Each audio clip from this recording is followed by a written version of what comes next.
Evening, everybody. Conference will now be recorded. Sorry. Now, good evening, everybody. We're going to start this evening with the second part of our community development block grant application. This is, in theory, what we were talking about for our water system improvement to help reduce the overall cost. Joel, would you like to take the floor? Thank you. I'm going to send around a sign-in sheet if everyone could please sign. That helps strengthen the grant application. I've got some handouts that I'll be going through if people want to follow along.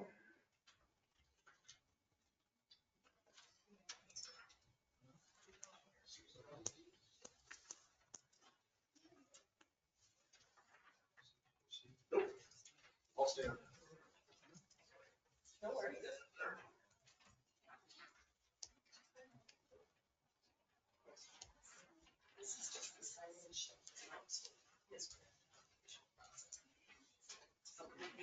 Okay.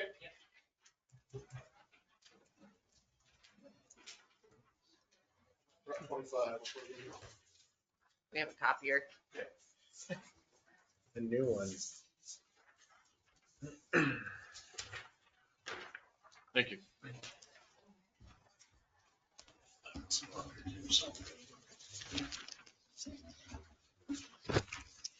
So as Nikki mentioned, public hearing for community development block grant application. Can you make sure your mic's on? Push a button and make sure it's lit. Is it lit? Okay, I can't see it from here.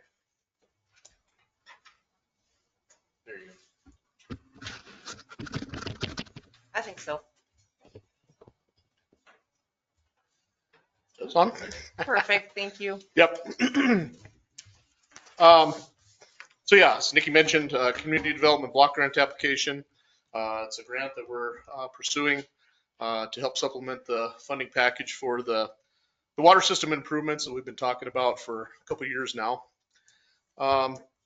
Basically, I'm just going to go through my handout here, and then we'll open it up to some questions at the end. First of all, why are we here? The town will apply to Montana's Community Development Block Grant Program for funding assistance for the water project. The CDBG program requires applicants to give the public the opportunity to consider the potential impacts and benefits of the proposed project. Tonight is your opportunity to ask questions and comment on the proposed project. The minutes of this hearing will be included in the CDBG application that the town will submit later in October. What can the CDBG program do? It can provide up to $750,000 in grant funding. It requires a 25% match, which can be in the form of other grants and loans. Grants can be used for public infrastructure, such as water and wastewater systems, and also community facilities, such as senior centers, nursing homes, etc. As part of their requirements, the funding is geared towards communities that have a low to moderate income population.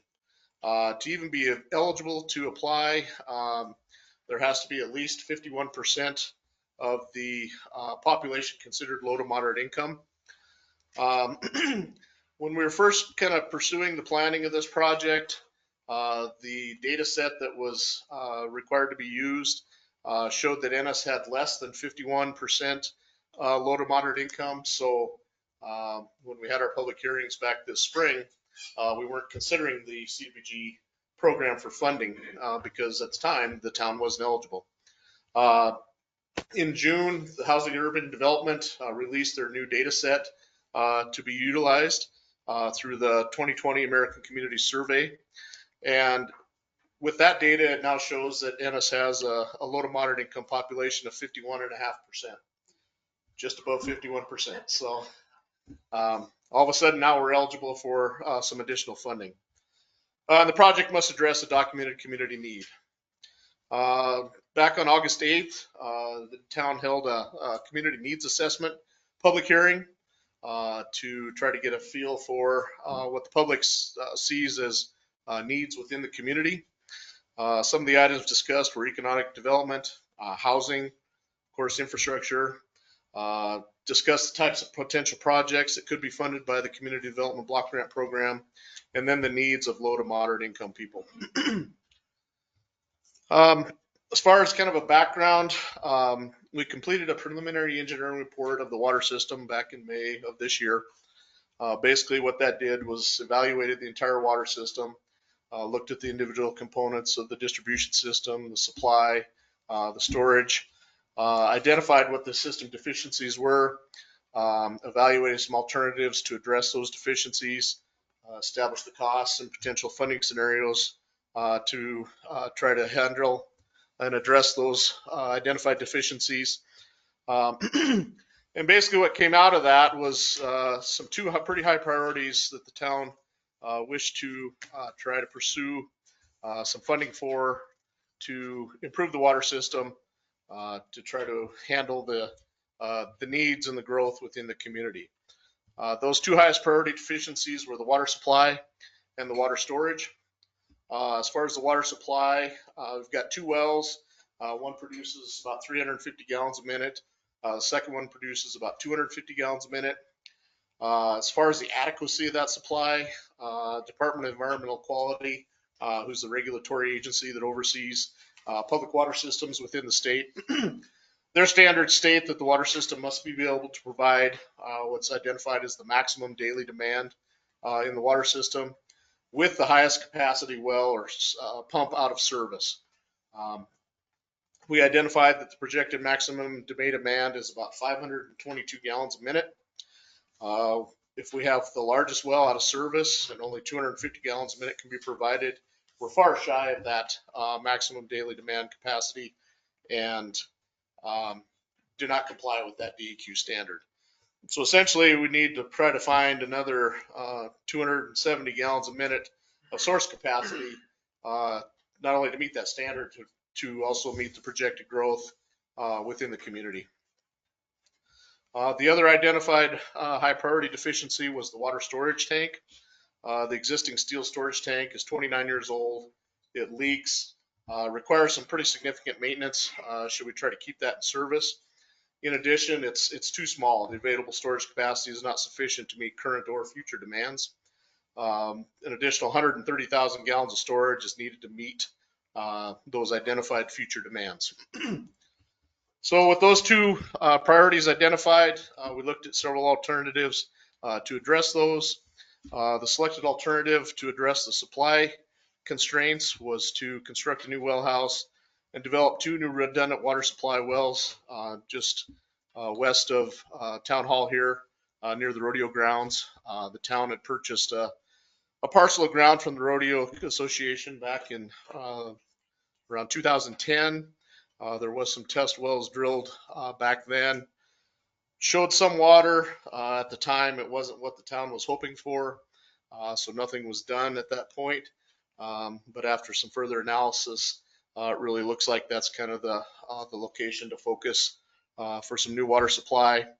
And so we're going to look to develop two new wells at that location. Estimated capital cost for those improvements, a little over $900,000. To address the storage needs, we're looking to replace the existing storage tank with a new, did everybody get a chance to sign this? With a new 700,000 gallon pre-stressed concrete water storage tank that will increase the capacity and then provide the community with a long, efficient way to meet the storage needs well into the future. These tanks will last 50 years plus and will be a good investment for the community. The estimated capital cost of that project, just under $3.1 million. So we're looking at just about $4 million worth of improvements for those two highest priority deficiencies that were identified. The next thing was, how do we pay for this? Obviously, $4 million of improvements is quite an investment for a small community. Fortunately, there are some grant and loan programs out there to help communities offset those capital costs. The Montana Department of Commerce is one of the agencies that provides funds not only through the Community Development Block Grant Program, but also the Montana Coal Endowment Program, which we applied for their funds back in May. But they established what's called a target rate, and it's the rate that they want communities to be paying for water and wastewater services to be eligible for grants. They don't want communities that have a really low water rate applying for grants when other communities are paying their fair share and have as great a need for those types of funds as communities that maybe aren't paying their fair share. So they've established a target rate. It's based on a percentage of the community's median household income from the 2015 to 2019 American Community Survey data. Those percentages are 1.4% for a water system only, 0.9% for a wastewater system only, and 2.3% of the MHI for communities that have both a water and wastewater system. In that community survey data, the median household income for the town of Ennis is $46,280. So if you take 2.3% of that on a yearly basis, divide it by 12, the target rate is $88.70 per month. Right now, if we look at the average residential monthly rates for water, it works out to about $38.50. For the wastewater system, $48.65. For a combined existing rate of $84.15, which is just a little bit under the target rate, 95% of target rate. So with the project, we have to look to increase those rates above that target rate of $88.70 per month. The state grant programs, I've kind of touched on those a little bit. The Montana Coal Endowment Program, you must be at 100% of target rate minimum to be eligible for up to $500,000 in grant funds. If you're at 125% of target rate, you're eligible for up to $625,000. If you're at 150% of target rate, you're eligible for up to $750,000. Those grants require a dollar for dollar match. The match can be in the form of other grants, loans, or local funds. Those applications are accepted in even years, 2024 being an even year, and then they go to the legislature for approval. Again, we applied for $500,000 of that funding back in May of this year. The Department of Natural Resources and Conservation has what's called a Renewable Resource Grant Program. It's geared towards projects that benefit a natural resource, water obviously being a natural resource. They have grants available up to $125,000. There is no match requirement for those funds. Again, those applications are accepted in even years and then must go to the legislature for approval. We also applied for that grant program back in May. Those will go to the legislature in January for their consideration. By about March of 2025, we should know whether those grant applications are going to be successful. The newest one here that we're going to talk about, or we are talking about tonight, is Community Development Block Grant Program. Again, it's geared towards community needs and communities that have a low to moderate income, high percentage of low to moderate income persons. They have grants available up to $750,000. You must have a low to moderate income percentage greater than 51%. As I mentioned earlier, Ennis's LMI right now stands at 51.5%.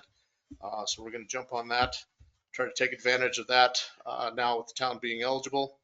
That requires a 25% local match, which can include other grants, loans, or local funds. And so all these grants and loans can kind of match each other, so that in this case isn't going to be a problem to meet those match requirements. In addition to the state grant programs, there are low income or low interest loan programs. The most popular one being through the Montana Department of Environmental Quality, the State Revolving Fund. That's co-managed by DEQ and the DNRC. Right now, those funds are 2.5% interest for a 20-year loan term. You can potentially go up to 30 years if you have improvements that have that sort of life expectancy, but the typical term is 20 years. They do have 50% loan forgiveness possible, up to $3 million. That's not a guarantee. It's based on availability of funds when you apply and when they commit to your project. We'll be applying for a loan through the SRF here later this month, and we'll talk about that amount here in the next section. And you must be a target rate to qualify for their loan forgiveness. Rural development through the USDA is also a loan program. Similar interest terms. They have a 40-year loan term. So that's oftentimes a drawback to communities. It's really kind of a fallback program.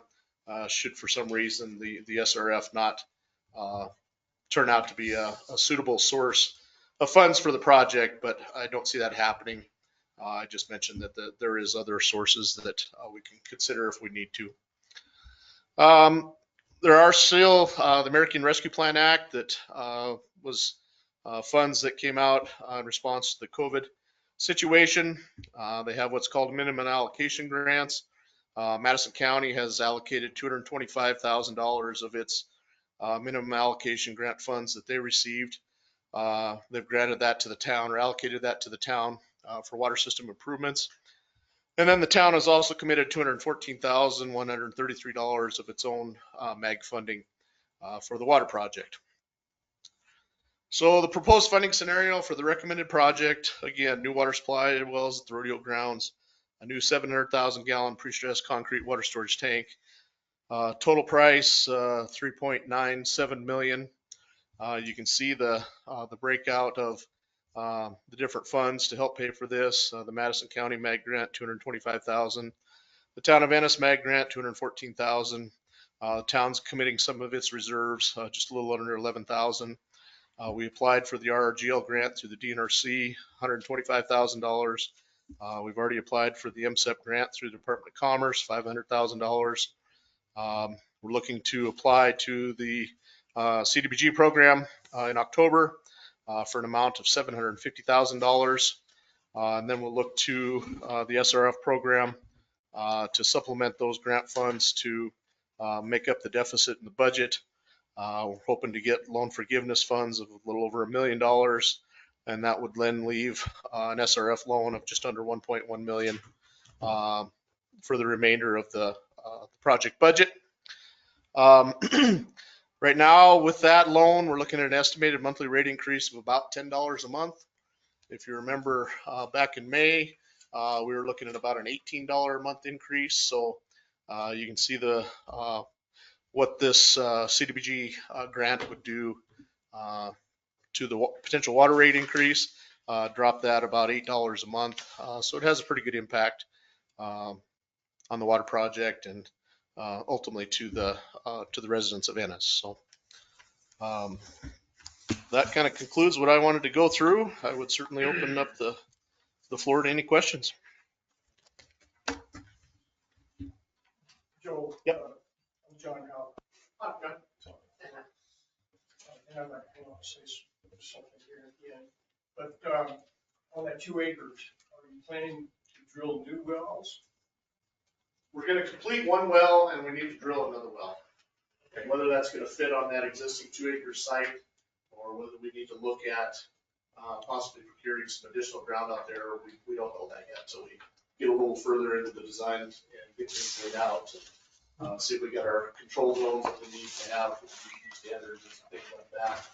And we don't want the 2 wells next to each other and then have them impact each other. And so there's a lot that's going to go into the layout. So I can't say that we're going to need all 2 acres. I can't say that we won't either. And so as you and I talk, until we kind of get started on some preliminary design and some layouts, we won't know what kind of available space we'll have out there. Are you also planning to put the tank, the 700 gallon tank on that? No. All that's going to be there is 2 wells and a well house of about, say, 20 by 24. So there's not going to be a lot of infrastructure. There'll be some buried piping. We'll have to have an access road into there and some things like that. We'll probably fence the well enclosures for security purposes. But the storage tank will go up very near to where the existing one is. Okay, all right. And then I would like to come up and read what I wrote to you when we get an opportunity. Yeah, I think that's on the agenda. Feel free to do that. And then did you send me something? I did, but I think it's into your spam. Okay, I'll have to check. I don't, I've got it hard. okay, I'm not very good about checking my spam filters, so I'll do that tomorrow. So the water project is dependent on getting all of these grants done, right? I don't know that it's dependent on it. It would certainly help keep it affordable. You know, if say one of them we're not successful with, then the town will have to make the decision. Do we proceed? Do we borrow more money to supplement what grant funds we didn't get? Do we wait till the next application cycle? I guess that'll be up to the town once we see what the outcome of those are. Okay, and then the grant that requires us to be at 51%. The fact that we're at 51.5%, does that hurt us because other grants would have higher percentages? Yes, I won't say it hurts you. You're not gonna score as high as communities that maybe have 75%. That is one of the scoring criteria. There's 7 different categories that you're awarded points. Need for the project, your technical, what you're proposing to do to solve your deficiencies, community efforts, planning, public participation, your financial status or status, the LMI percentage. So yes, I'd love to see that higher, but we'll take what we can get at this point. That is a very competitive program, and this application cycle, they've only got about $2.8 million, so there's not a lot there. But I think, you know, with Ennis having some of the highest housing costs in the nation, there's some things there that are gonna elevate the application above what a lot of other communities go to. So we'll cross our fingers and see what happens. Excuse me. Yes, ma'am. One of the people who's online, she's not hearing you in your thing, and she asked if you could repeat the questions when you get them from the audience. It's sorry, for some reason it's turned off. That's okay.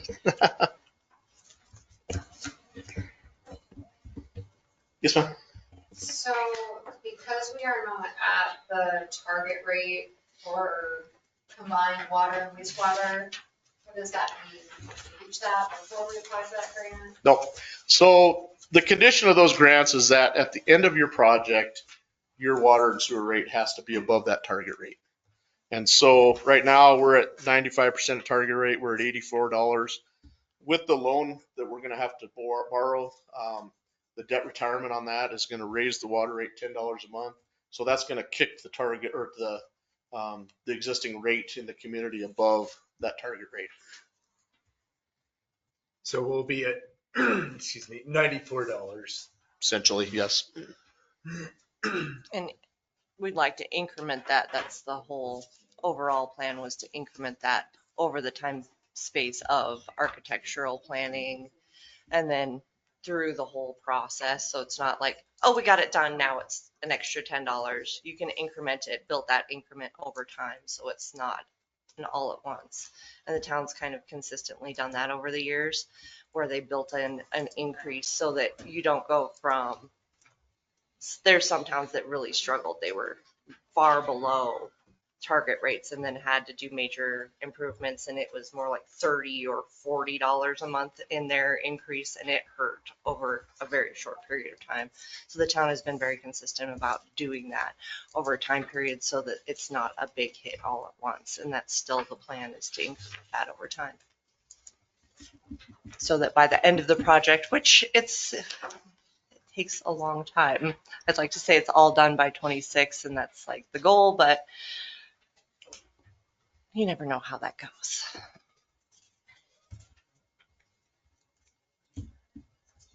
So considering you get all the grant approvals, when do you think, how long do you think it would take, first of all, to get the grant approvals?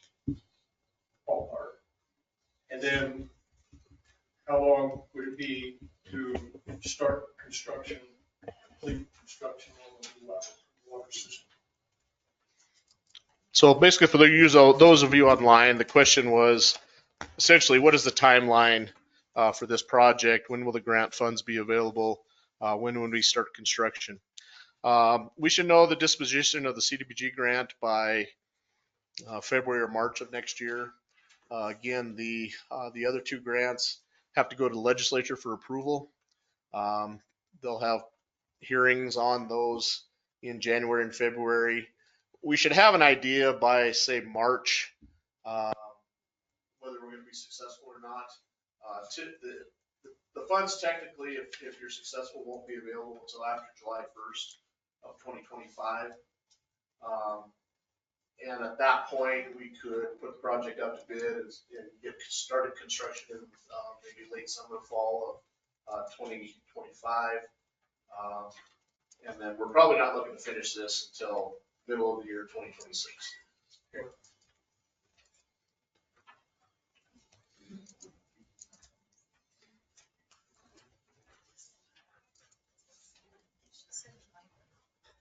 Uh-oh.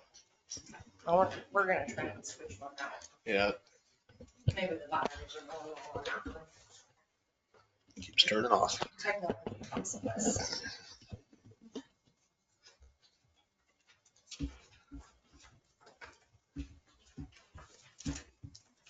Any other questions? Did you have to calculate how much it would be if the city had to pay all of it? And what the rate increase would be? That number is in the preliminary engineering report, but I don't recall off the top of my head. I mean, basically, if we're borrowing 1 million and it's a $10 a month increase, if we had to borrow 4 million, you can assume another $10 per every million, so $40 a month.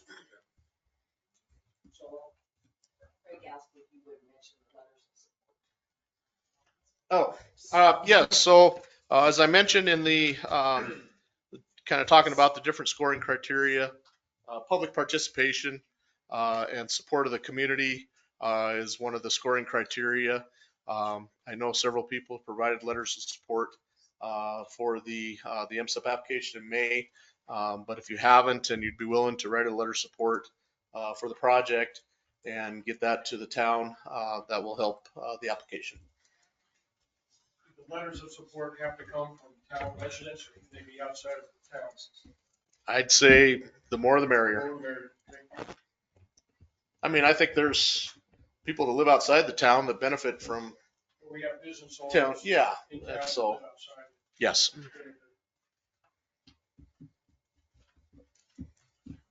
I mean, frankly, the grant review team is probably not going to notice that someone is not within town limits on their letter of support.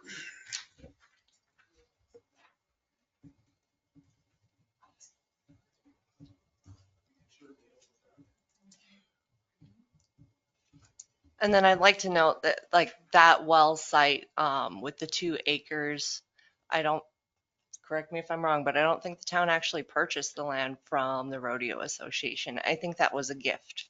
So I'd like to say thank you for that awesome gift and the opportunity at least to be able to explore this. Thanks to their understanding the need. So did they get that with the intentions of it being used for the well water or water? That's my understanding from what I've read. That was before my time. This was 2010, 2000, maybe About before that. 2010, I think. So I have to say I wasn't really paying attention in 2010. I think I was playing with babies.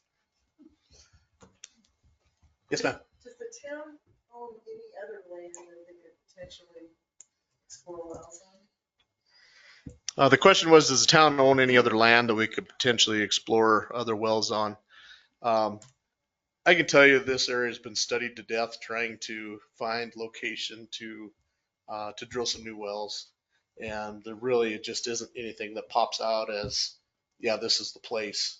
And that's the reason we're back to the rodeo grounds 12 years later, because it kind of seems to be, kind of fits the bill. I mean, there's lots of things that go into the selection of the site. You know, can you control the area? Is there potential contamination sources? Is there water there? Lots of things kind of go into that. And we've looked north, south. I mean, we're kind of constrained going to the east with the river, but it's really kind of a limited scenario. I mean, be ideal if we had enough room down here on Comley in the park where the biggest well is, if we could put another one there, but it's just the lot's too small. We did right before the water preliminary engineering report, we did a hydrogeological study to try and see if there was a better site before we proceeded with the PER. And there's nothing that the town owns or that was available for the town to purchase that was available.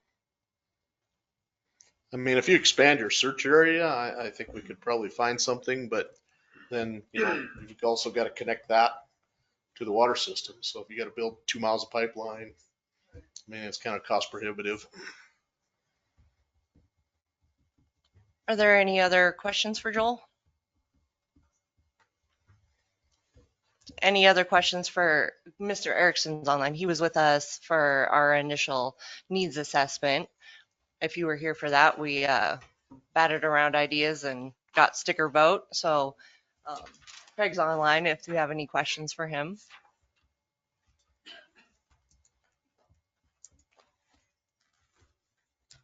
No questions? So you just get to say hi and thank you for joining us though. You're welcome. Thank you. All right, is there any other public comment on the town applying for the CDBG grant to assist with the water source and storage?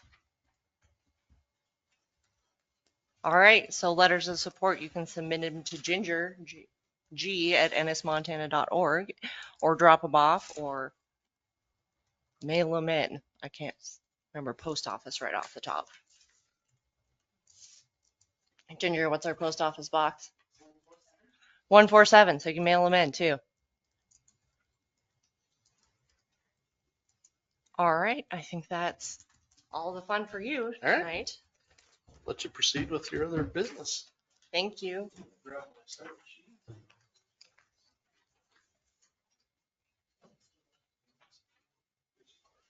Okay, perfect. All right, I'll find this out. We'll be in touch.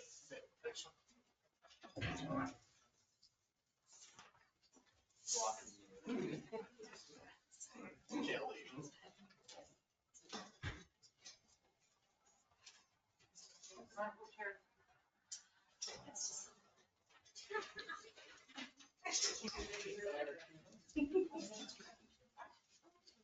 All right, with that portion of the evening complete, we'll start with an open of our regular meeting with a roll call of the commission. Mr. Abernathy. Here. Mr. Way. Here. Mrs.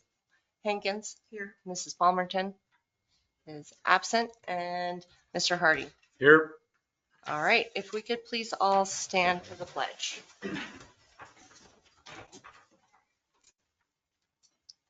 I pledge allegiance to the flag of the United States of America and to the republic for which it stands, one nation, under God, indivisible, with liberty and justice for all.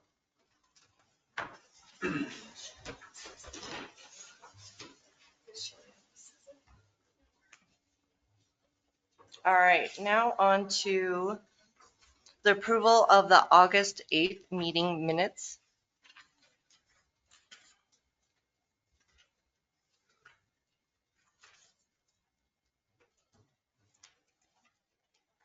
I'll make a motion to approve the August 8th meeting. I'll second it. Any additions or corrections? I saw at least a couple of spelling errors. I think Craig's name was misspelled in at least one spot. His last name was misspelled.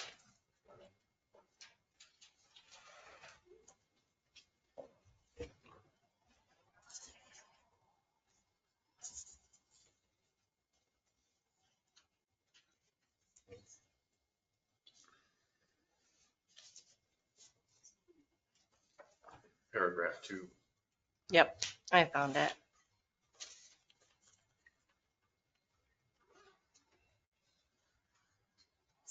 Any other corrections?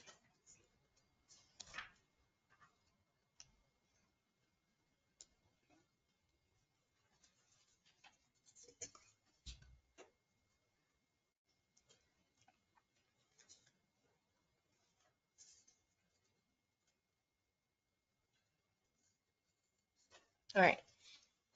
With no other corrections, then I'll call the vote, starting with you, Mr. Abernathy. Aye. Abstain. We still have a quorum. Carries. And then to the August 22nd meeting minutes. I'll move to approve the August 22nd meeting minutes. I'll second. Any additions or corrections? I don't, public comment, I don't think it was Carla Smith that was concerned about speeding. Carol Smith, I think maybe was her name.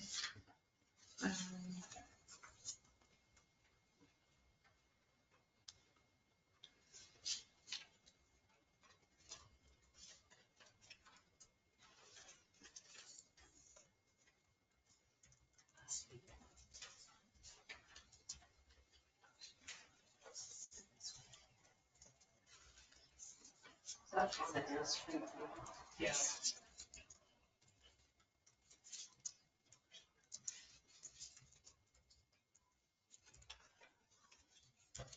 All right, any other corrections?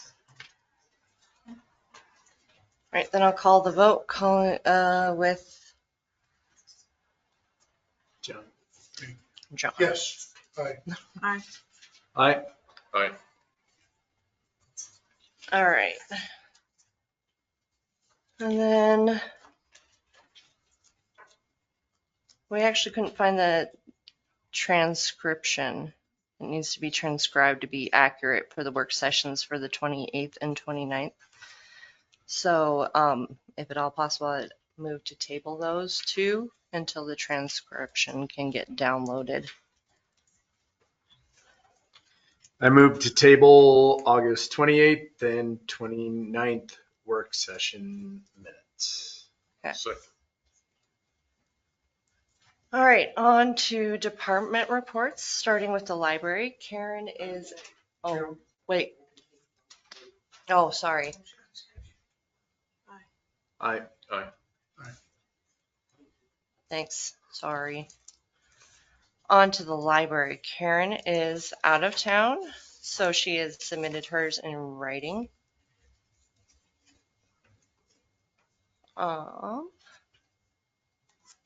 So if there's any questions or comments on that.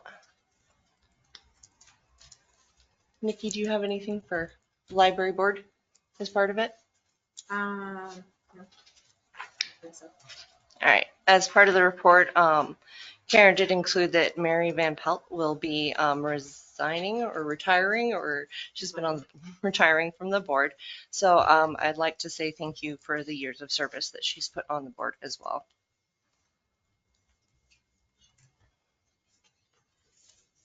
All right, law enforcement is included as well. Any questions there?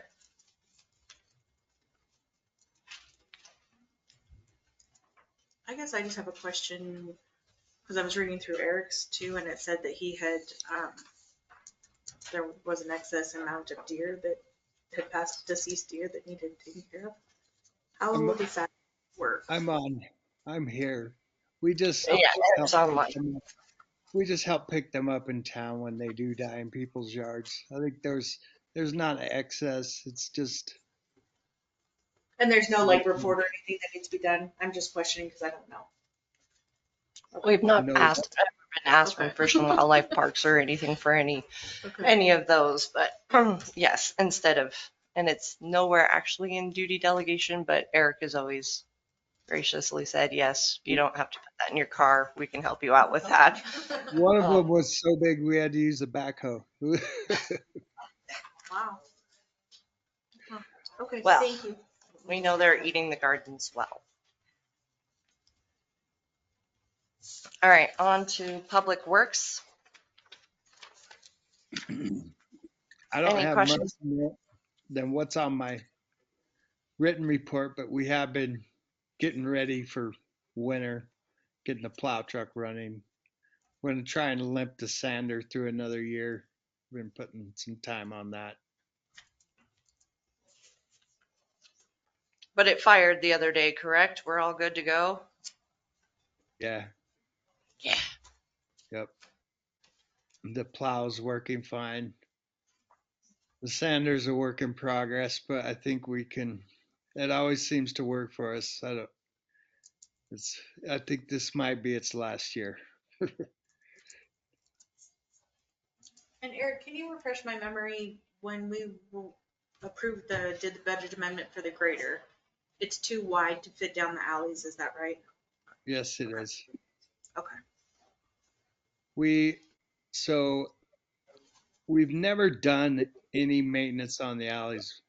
We never have. We can't plow them. Even if the grader did fit, it would just grade it into fences, which would tear them up.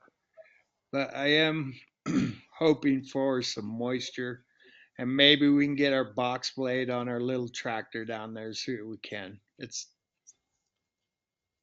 about the best we can do with that right now, but I think it'll help if we do get some moisture. We can go and knock some of those hills out. Would you like to update him on the proposed plan that you had with street repair next year?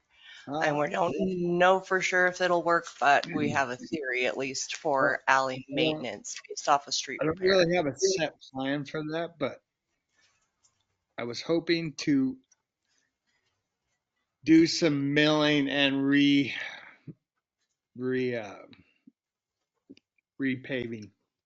You just mill off 2 inches and mill, and then put on 2 inches of recoat. And then with the millings, use those in the alleys on the old part of town. That would help a lot with the potholes and stuff like that. So to give everybody an example, And you when wouldn't you have to take off that, really when you take off the surface of the millings, like Pearl Street out here is not actually an originally paved street. That's milled material that was set down. And it's not our best paved street, but instead of paying to haul off the millings, you can put it down. And if it's laid thick enough, then it holds up fairly well. And if you look at, what's another road in town? Not in town.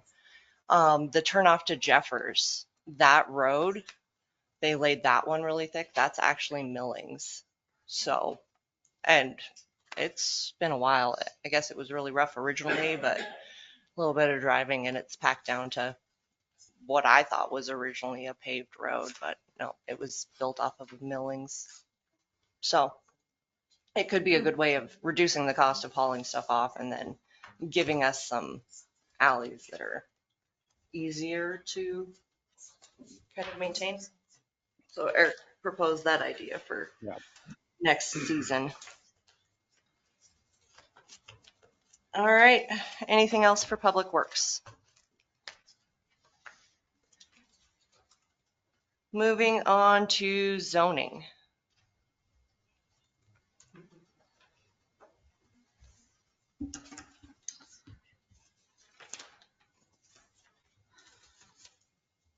So I have a couple things for you.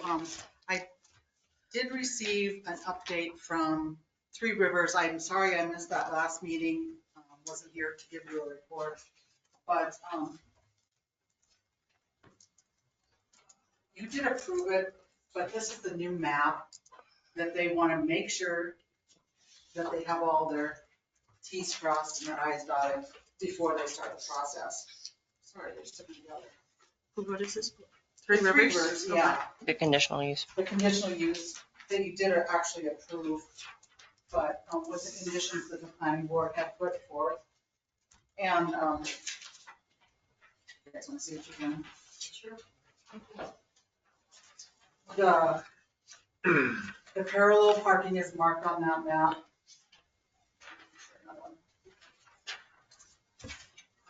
The north arrow, it wasn't on all the maps, but I think in the future, I'm going to make sure that all the information's on one map and you don't have to extract it from several different maps.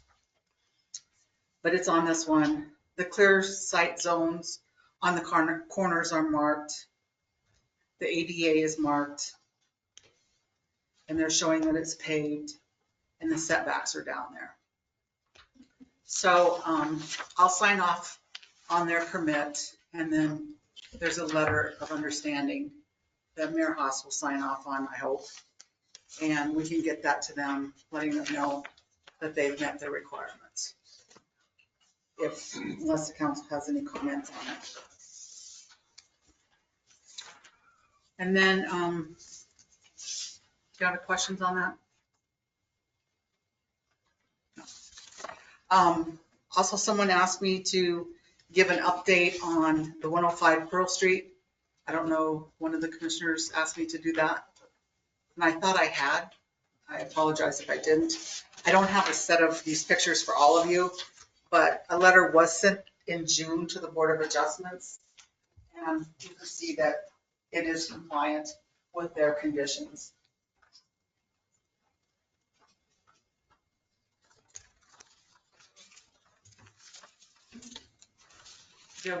The back is landscaped within 18 inches like it's supposed to be. And there's a picture that shows what it was. It's actually landscaped very nicely, so it doesn't flood into the RV park. Eric and I went together. And the height restrictions were good? Or, okay. Yes. And there is only one kitchen. And then I did one garage permit, 4 fences, 3 signs. I do have a new conditional use that will come to the planning board and then the council. I just received it, so it hasn't even been worked up yet. It's for the place behind the town, south of the town pump, to make multifamily dwelling for rooms in that building. The car wash is again moving. Erica sent the preliminary water and wastewater design to Great West for review. I'm continuing to work with GIS.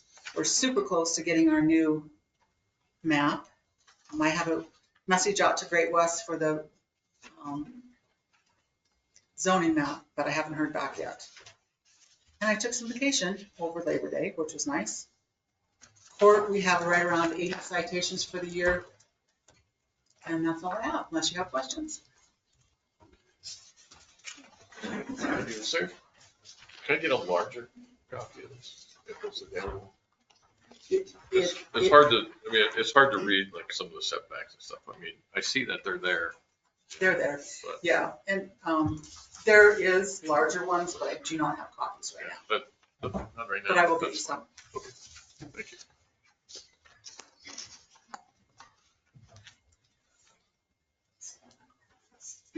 Any other questions? No other building permits, though. Nope, I don't. 1 garage, 3 fence, a sign, and a conditional use, correct? Well, yes, and then the conditional use for 3 Rivers, but. Oh, yeah. Okay.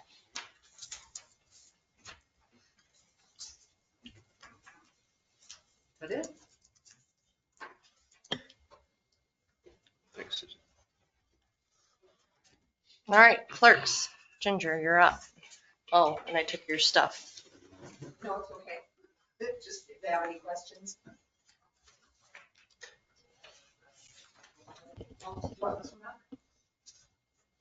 No. Is there a written report I'm missing? Is there a written report that I'm missing? I thought I put it on the, is it not Should be on? at the It's top. in the drive. Yes, Is it sir. at the top? Yes, sir. Oh, yep, it is, sorry.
All right.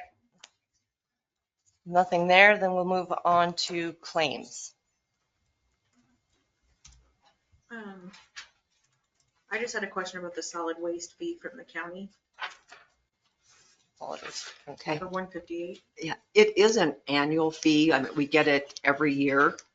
And it's for what, I guess it's for, they do it for all towns, and it just depends on what they figure you're contributing out there throughout the the dump? year. So it's the container site Okay. and the dump. Since we have the land, So, we should probably do and that for free. I think you see it on your, probably on your tax bill as well for your residences.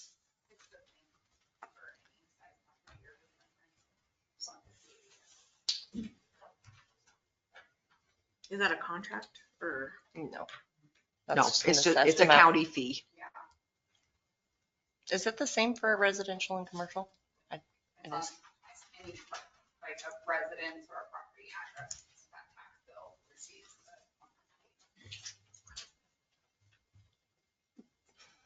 Okay.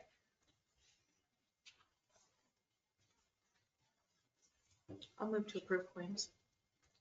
Second. Any other questions? I do. Okay. On the chase card, on Officer Moore's, what is Force Science Encounters class exactly? An encounters class? Yeah, just like,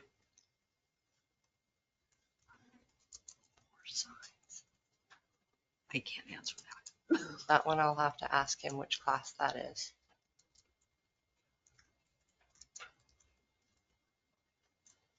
Okay. Is that where he's at now, or was this last month? No, that was last month. For science encounter class.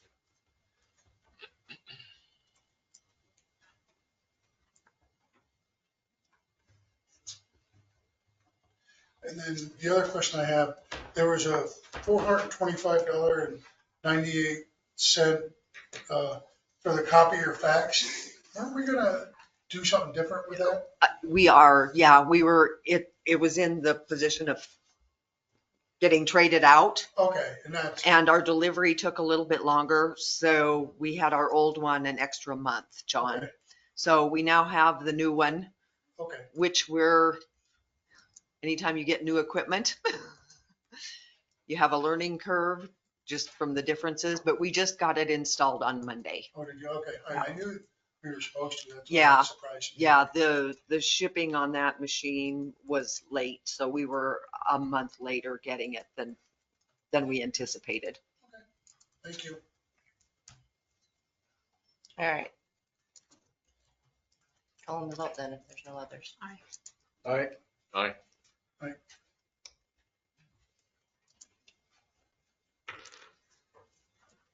All right, on to public comment on non-agenda items.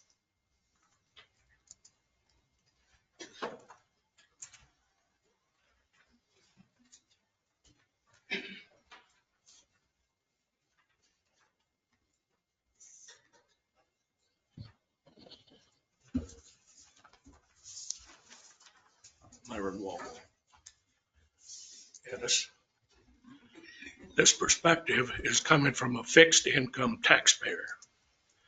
To say the least, going over this budget is really mind-boggling. To the best of my knowledge, there has not been a contract for the SRO that the school signed or approved by the town commission. Now, figuring that with all of the accolades for the present law enforcement, the figure stands over $100,000. Now add into that figure the ghost officer that is charged for this community, who's not done much for the safety of this community, but the wage is accumulating. Excuse me. So without a contract, why is the only law enforcement officer spending all of his time at the school? Maybe it's the ghost officer that is taking care of the community. You don't see them, but the taxpayers are paying for it. That being said, my question is, why all of the blame is being laid on the Madison County Sheriff? If Ennis has a full-time police department, current law enforcement officer and the ghost in the closet, and the amount being paid to this department is probably more than 2 deputies that the sheriff has on the payroll. Considering that the sheriff has more than 3,500 square miles to patrol with the limited amount of people that he has, compare that to 3/4 of a square mile covering the town of Ennis, and having a full-time police department with a ghost officer, this community still does not have law enforcement covering this small area. Does this sound like the community is getting its money's worth, but blame the sheriff is for not getting any coverage? Checking the sheriff's reports, this community is getting more coverage out of the sheriff's department than we are for the money we're spending to have a full-time department, even with the ghost in the closet. So it seems there could be some cost cutting that would really bring our tax base down instead of going up and up. Thank you. Good evening.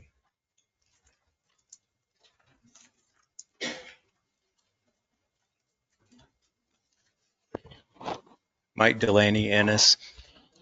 I want to echo and support Mr. Walmau's comments tonight. I know oftentimes he comes up and reads his comments and we just move on.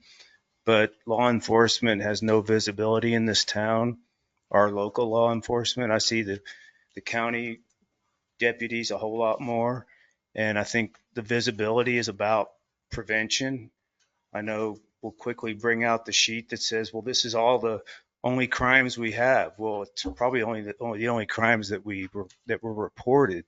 I think prevention is about visibility and being out there to, put people on notice if they're speeding or littering or whatever it is, running out in front of a car when where they're not supposed to. Public safety. Along those lines, I actually spoke to our local chief the other day about the speed limit signs in front of Madison Foods. And there's obviously a speed limit sign that's in the wrong place. It goes from 35 to 45 where it merges, and there's a 45 speed limit sign that's always been there, which is right across. This is going north out of town. There's a 45 speed limit sign going north, right where across the way there's a 35 coming into town, and it's always been there. When they put the new roads in and stuff, it goes from 25 to 35 to 45 right where you merge. Well, this is causing a lot of races right there, if you haven't noticed. It's a public safety issue. And I was told that until there's some accidents there where he can check the box that says we need to investigate the road conditions here, that nothing's going to happen. And that doesn't make any sense to me at all. I mean, I think they messed up and put a sign in the wrong place. There's just an extra 45 limit sign right there, and it's in a bad spot. So I don't know if the town has anything to do with that. I know Madison Foods paid for the traffic study, and it was very expensive. And to do it again, they're not going to pay for it, and I don't think the town has the money for it. But there has to be some way to mitigate that issue, because we see it all the time. I mean, there's been some altercations there that I've seen that I've slowed down and let people in because they just were hell bent on getting in front of me right there because they could go 45, and it's a safety hazard. So just wanted to voice my opinion on that. Thank you.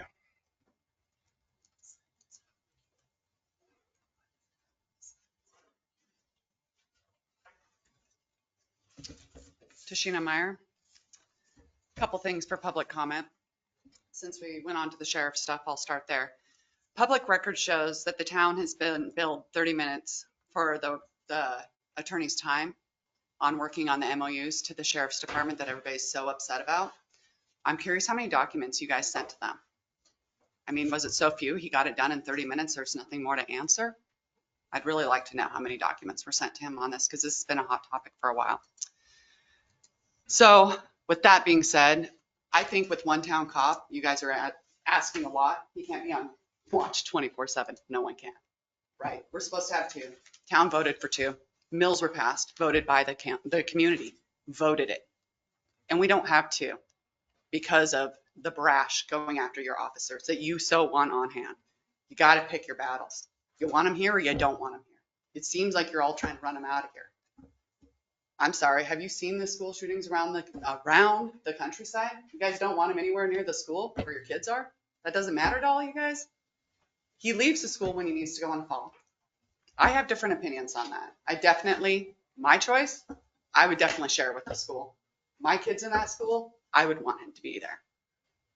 Where do you want the cop protecting most? A little speeding ticket or our children? What matters the most to you guys? You should probably make that decision. Now, on another subject, Ms. Hankins, I am wondering on previous accounts why you have been so critical with staff, Ginger being one of them, as to find out you were surprised she did payroll. Seems like you didn't acquire enough information before jumping into the judgments and opinion because you were surprised to find out she did it. Facts, not emotions, help you make professional decisions. You have to have your facts in order. Ms. Hankins, as a council member, part of your job is to write legislation. It's one of your many duties. You've been here a little while. How much legislation have you written? I haven't seen any. I might be missing one. Correct me if I'm wrong, but I haven't seen any. But you seem to delve into everybody else's duties and where they might be failing or not failing. You got some work to do. Mr. John Way, you declared an emergency meeting to do what would be personally called, in my opinion, a complete witch hunt on your own town mayor. Kind of sad to watch, really. Which you have no authority to do. And you would have known that had you asked for counsel from your attorney, as you are supposed to do this. You're supposed to consult the attorney prior to any of these kinds of choices, and you didn't. Seems to me that all of you might have plotted this event in advance, which would mean you were meeting and discussing town business, which is quite frankly unlawful and illegal quorums to do that. So I want to bring all that to your guys' attention on that. Discussing town business with an illegal quorum should call for everybody's resignation. You don't deserve your seats. The town deserves to be part of all your discussions, all your plannings, including trying to plan a coup. That's all I have.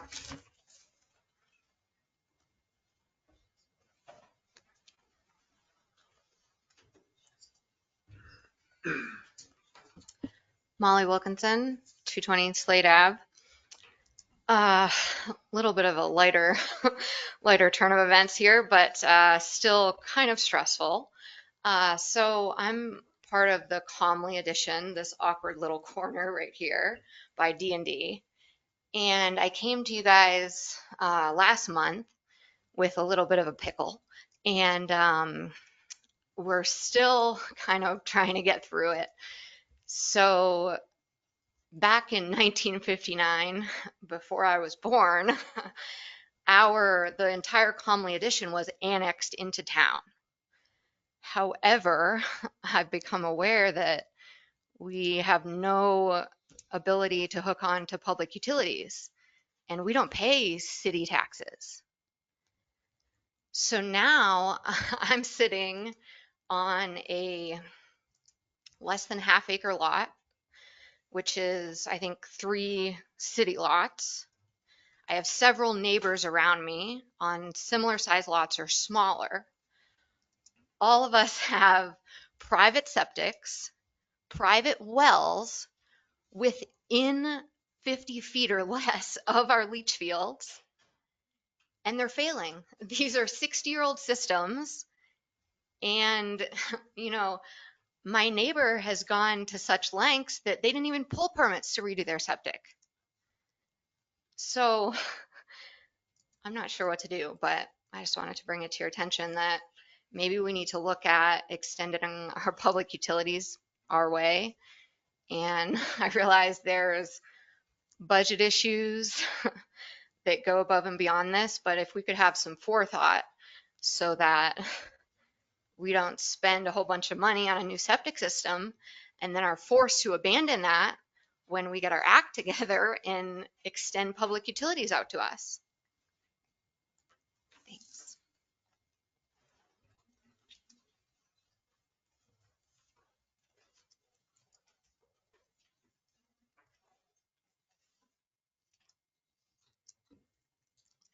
Any other public comment on non-agenda items?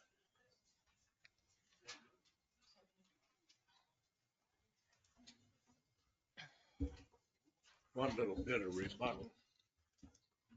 The police officer, the law enforcement, is fine at the high school for protecting the children, but he's also hired from the community.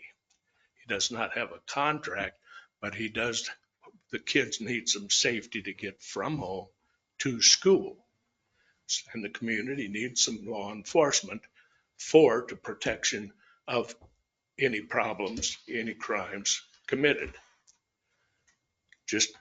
But with a contract, it would make it legal.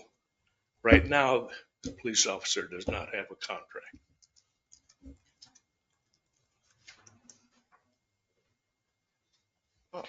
Any public comment from online?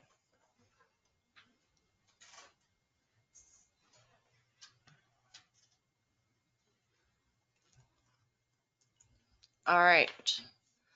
On to our lead service line inventory.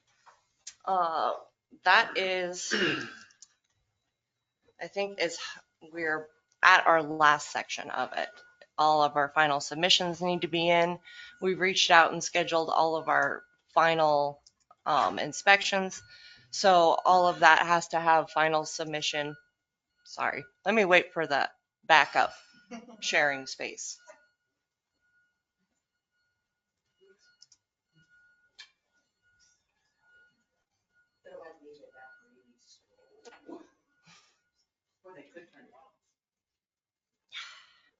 That's how you run people over.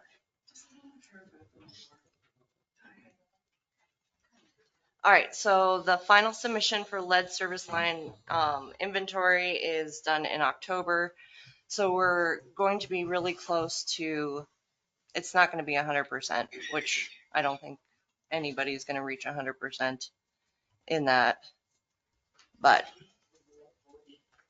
we're, what? Yeah. So that's it. If you have not reached out to Public Works, you've been on that list of we need to turn it in. Remember, this is not for the town to save money. This was the town's effort to meet a federal requirement for lead service line inventory. Those are the service lines. Those are the owner's responsibility. And if the federal guidelines don't know what they want or what they are asking you to replace the line. That would be at your cost. So that's why we've made every effort from on the board, mail outs, calling, knocking on doors, following up so that we can prevent any additional costs that might come from having to replace a service line that is, quite frankly, probably not lead just because we didn't turn in paperwork. I have a random idea of maybe posting the people who haven't gotten the information back in the paper, because maybe their friend will read it and then they'll be like, oh, John, your name, or your address is here. Kind of like the Three Rivers, is it Three Rivers Co-op page? Public pressure. Call their friend. Guilt your neighbors into turning in Since their. it is public information anyway. They've reached out and called everybody that's on the list to try and schedule. So if they were reachable, I think some of it might be out. So that may be a not bad. I don't know if you can, I guess, release, you didn't do your homework in the paper, but we can, might be a thought. All right, so that's where that one's at. And October will be the last of it. We'll have final numbers because that's when the submission is due. All right, on to the sheriff's MOU. Ed was out of town, and so was Corey, and then back and forth, so there was no meeting on it. Mr. Guza has been in contact with Thomas Jodine of the Montana League of Cities. They have a spreadsheet that they are building currently that is a inventory of like a lot of the smaller towns and how the agreements work. So whether it's completely contracted, they have no department whatsoever. They contract part of it's just dispatch services. So the league as a whole, the Montana's Town League of Cities and Towns, is now kind of joining in to help do an evaluation of the situation statewide, because I think there's been evidence in not just Ennis, but other towns as well, that there's a lot of questions that need to be answered by people far above this pay grade to clarify what the roles and responsibilities are on both sides. So still continuing to go on with that one. And we'll be out of the city attorney will also be out of town from the 14th through the 24th, out of country. So we'll have to meet with him after the 24th to go through.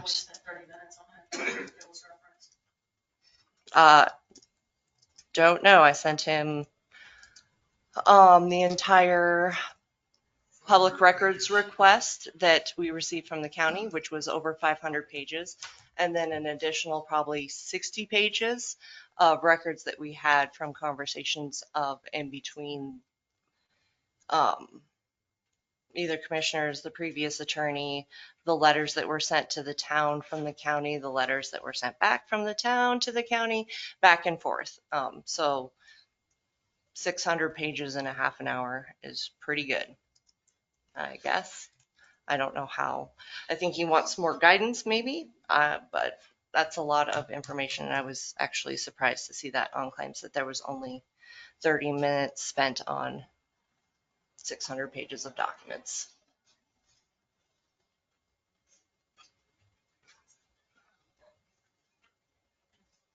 So that's where that one's at. And now we're on to scheduled matters. Pickleball. So the Pickleball Club has sent a request to the town to seek professional services for a site plan at the town well site. They've been anxiously awaiting at least a discussion. So John, take it away.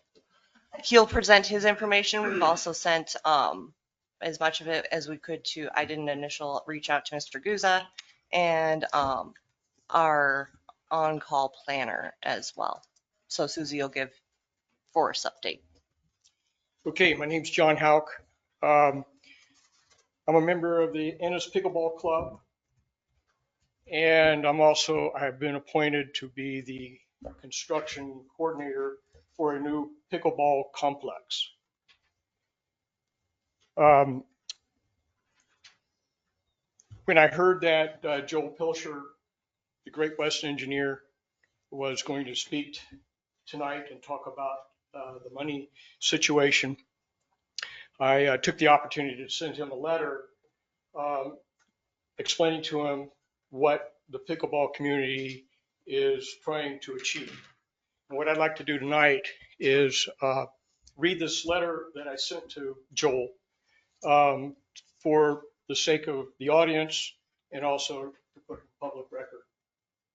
And then after I finish, I'll introduce Cindy Gockel, our pickleball president, and she has some questions and comments that she wants to provide. Okay? The Ennis Pickleball Club is a nonprofit organization proudly numbering 80 paid members with over 60 additional walk-ons. More people are coming into town constantly looking for a pickleball court to play on, as is happening nationwide with this fastest growing sport. We believe a professionally built pickleball facility would be a great asset to our community. Currently, we play year-round on an abandoned outdoor high school basketball court that we have converted into 4 regulation-sized pickleball courts. The courts are progressively disintegrating with cracks and areas of chipping concrete, making it difficult and hazardous surface to play on. We are in great need of a new facility. As such, we are searching for a new location to build a new pickleball sports complex. The city of Ennis has generously offered our club the option of building pickleball courts on the 2-acre lot that Ennis is also planning to build their new water distribution system.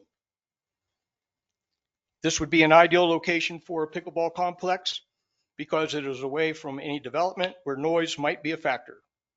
In addition, there is room for future expansion if needed and plenty of parking space. Our new complex does not require any electrical hookups nor water for toilet facilities. We currently contract with a porta potty provider that meets our needs. I have attached a preliminary site drawing of how we foresee the layout of the complex. And that drawing includes 2 phases. The first phase would be 4 pickleball courts. And then maybe in the future, we might want to add 3 more.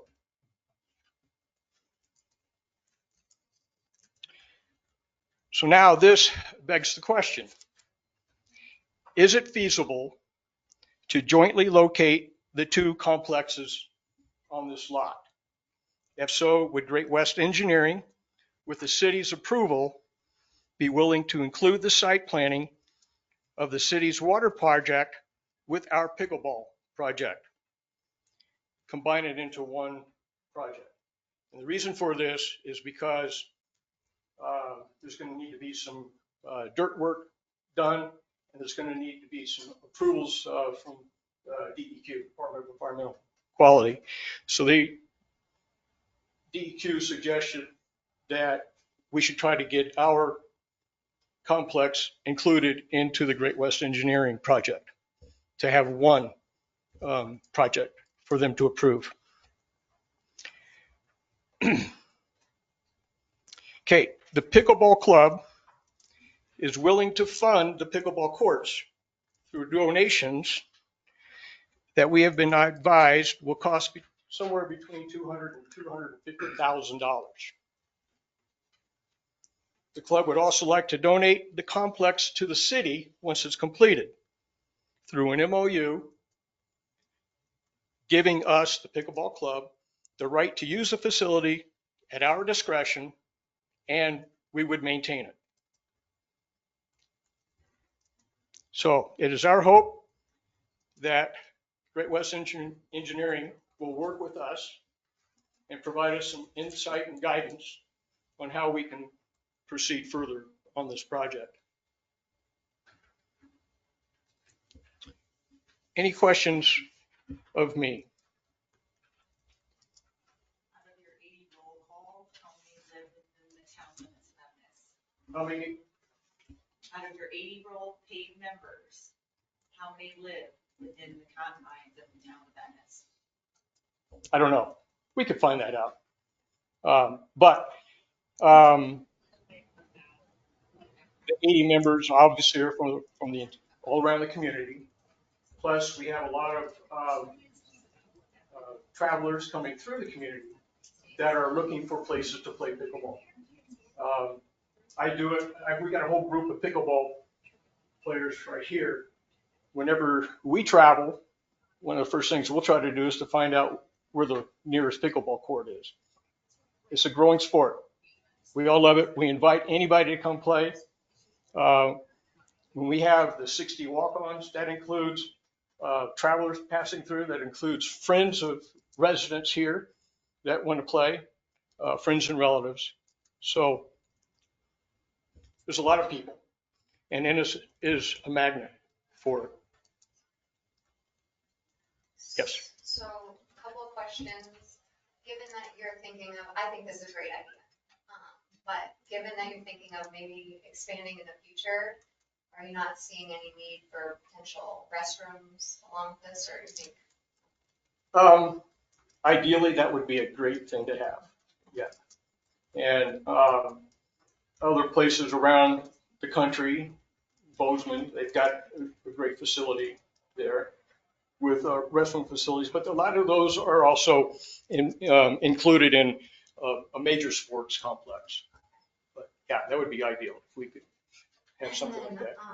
And right now, the porta potty is only there seasonally, so we obviously don't have it in the winter. We do play year round.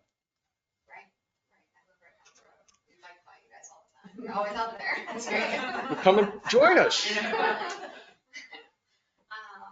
my other question is, this is kind of a can of worms, but since you have a lot of travelers coming to you, does your club support a resort tax in our town for maybe lodging and dining? I don't want to address a resort tax because that's a completely different animal. Yeah, we're nonprofit. We're a nonprofit organization. Can I make a comment, John? Sure. As far as the question about how many are actual Ennis residents, I think what we're seeing here is there's a group of people that want to gift an asset to the town. And all of the people that do come play spend money in Ennis on a daily basis, as well as pay taxes in the area, support all the local businesses, all the local initiatives. It's a good group of people trying to do a good thing for the town. And there's a lot more people playing. If there's a lot of youth that come and play, we teach them how to play. They're enthusiastic about it.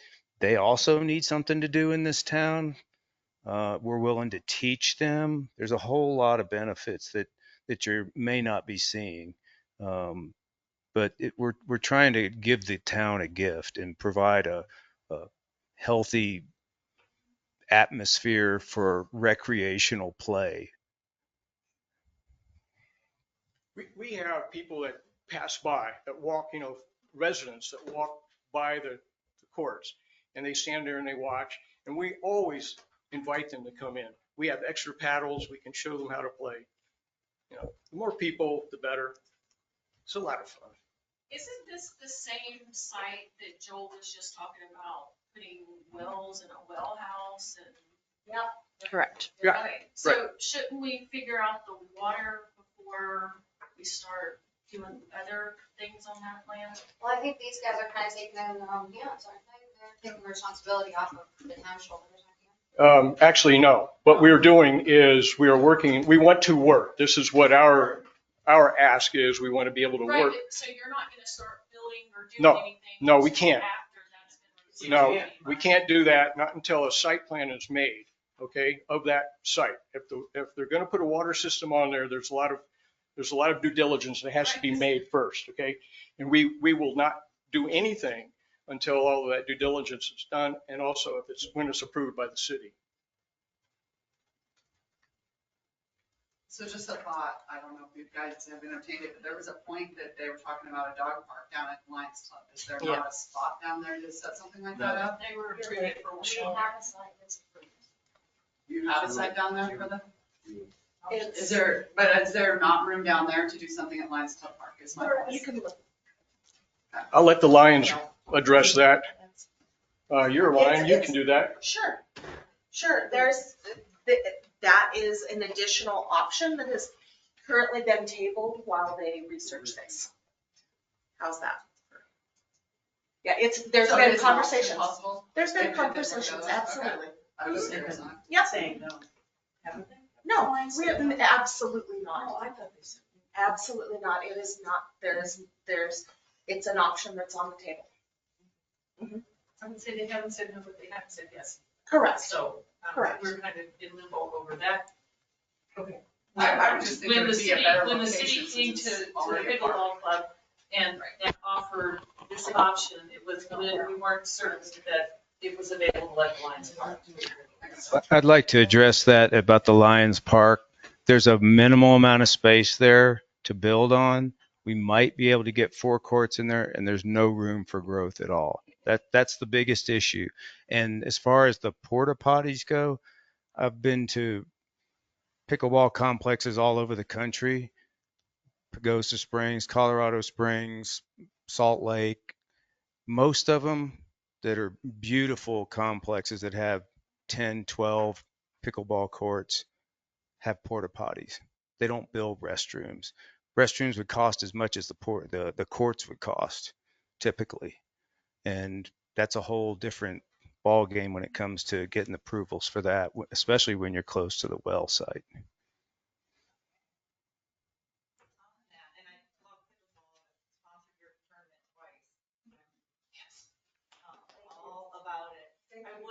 you're welcome. I would like to see that it be a well, and I know you're getting engineering, but like, oh, the porta potties, those should be screened. You know, sometimes they're, just, I don't think porta potties are the look that we're going for as a town. They would be screened. Yeah, or with, yeah.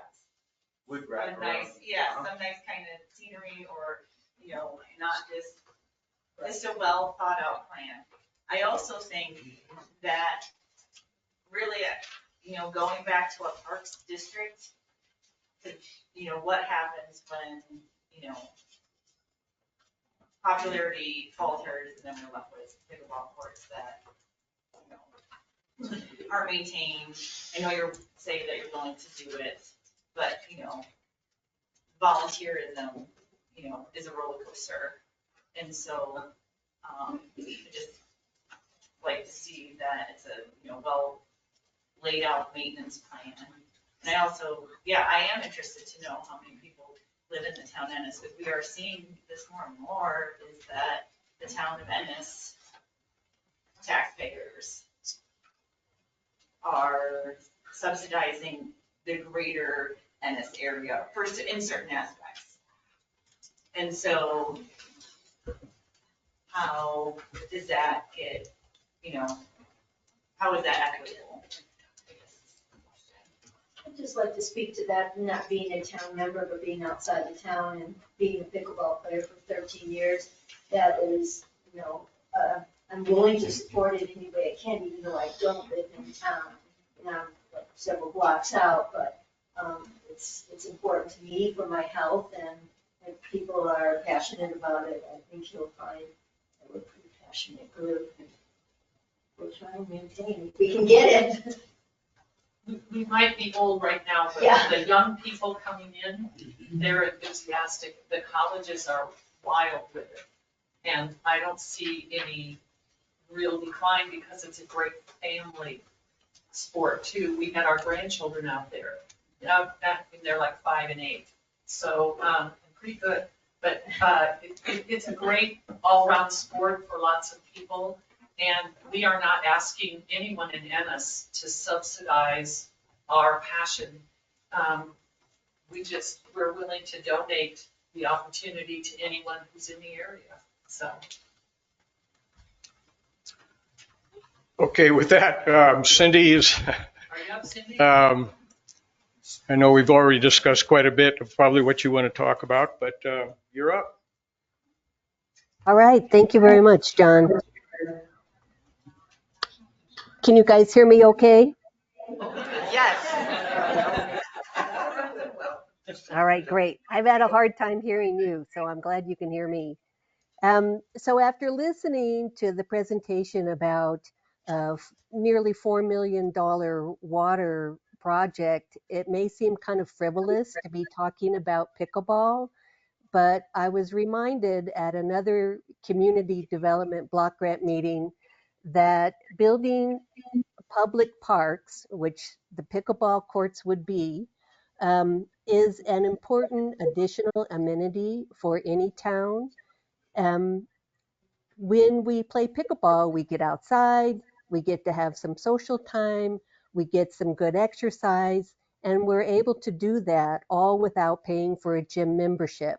And for some people, that's significant. I also want to reiterate what John and some of the other members have said, that it's always been the pickleball club's intention to pay for the construction of the court, to maintain the courts, and to donate them to the town. This would be a wonderful additional amenity for the town that the town doesn't have to pay for. So I'm here tonight to ask the commissioners, if it's determined that it's feasible to build public pickleball courts on that 2-acre site, would the commissioners give us their approval to build courts on that 2-acre site?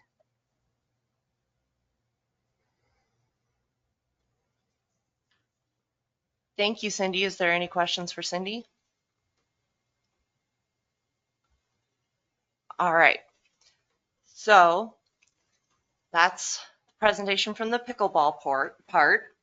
My part was still back to an initial zoning hiccup that was found. Town breaking its own rules was kind of my question. In our zoning section 11, it says that there's 3 acres as a minimum for like tennis related activities, which I kind of put that in that classification. So I sent it to the attorney because at this point, I think I sent it as the chicken, the egg, and the pickleball as to what comes first as to the process. Do you, as a town, like readjust your zoning? Is it a zoning area? Is it you look at a site plan and then the town applies to itself as a variance, but currently we don't have enough zoning board adjustment members. And then Ed said, well, then who sees it? And I said, well, it's the commission. And his response was, okay, I could see how that's the logic, but your zoning actually doesn't say that the commission sees it. You just operated that way before. And I'm like, check that on the note of zoning things that needs fixed as well.